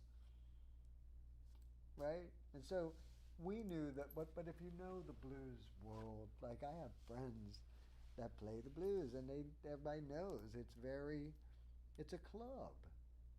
A good club to be in. And once you get accepted, you're okay. They don't care if you're a rock star or whatever. Okay, he's the real deal and you're accepted. We went on to play some great blues festivals, the Chesapeake Bay Blues Fest, and met all these legendary Lang and all these legendary Walter Trout, you know, legendary guys that are like, you guys are okay, you know? So it's, but I finally got to tell you all that confusing story of the names of the bands. And furthermore, 5 Mondays is what it's going to take us to do all the rhythm tracks, Tony and I. And we started last Monday. Today, or this week, was the second song, or no, Monday would be song 2 for the 5 songs we're giving you for the Apocalypse Blues Revival with Shane Hall singing. And it's Shane's Apocalypse Blues Revival. And so the Blue Cross record is done with 5 more we're already working on with Rafer and everything. But we got the record done, it's all recorded, ready to be mixed and mastered, which means it's done, ready. And it's kick-ass, by the way. But we've no release date. The kid's still making moves with Inside Skinny Productions. That's it. And I will do a deal with somebody, some label, an independent label. I'm looking now. I got the feelers out. I'm vomiting the SpiritStream live. It is now 9:05. I got to go. I got to go and take a piss. Not really this time. I actually don't this time. Last time, if I could tell y'all last week, oh my God, and I was trying to play a song, Skinny, for you. I was praying for that song to end, and that, oh my God, I had to pee so bad. I didn't. I held it. Bit my tongue. Hey, everybody. But anyway, so, yeah, I'm going to sign off. I can do it right here on my phone. I wanted to say thank you, everybody who dropped in. I don't care if it's for a couple minutes. You come in, you hang out with me. I do know that I have fun doing this. and I'm going to keep doing it. And it's just going to get better and better as far as the production goes. I will be playing drums soon. I'm going to have a recovery day. Going to have a fish. I'm even going to have the koi fish and the turtle day. That's all going to happen too. I know I talked a lot about it, and then it's kind of gone away. Not really. It's all now about I didn't plan everything, and I certainly didn't plan on having not enough power, internet service to be able to broadcast. It's particularly outside, and I'll be dealing with other shit then with an outside show. So, I figured my mantra. I don't rush. I'm not going to rush anything. So what you see is what you get. It's live, and warts and all, it's going to get better, and it's going to keep on going. And I'm glad y'all tuned in. I'll check in this week on Facebook. I'll stream at you and let you know how this new ABR is going. To the Apocalypse Blues Revival fans, some good shit going on, people. All right? I'm going to sign off now. Peace. Thanks again for joining me. And yeah, check out my channel, Inside Skinny Production. Posting some posts on there. The link's up. If you want to be so brave and dare to try and find the Spirit Wheel record. And these nifty t-shirts. Look at this. Follow me up here, buddy. Look at that. Again, my friend Al Carr gave me his necklace. It's it's an Indian necklace. But you get yourself a nice Indian necklace and a Spirit Wheel shirt, and you could probably make it rain, baby.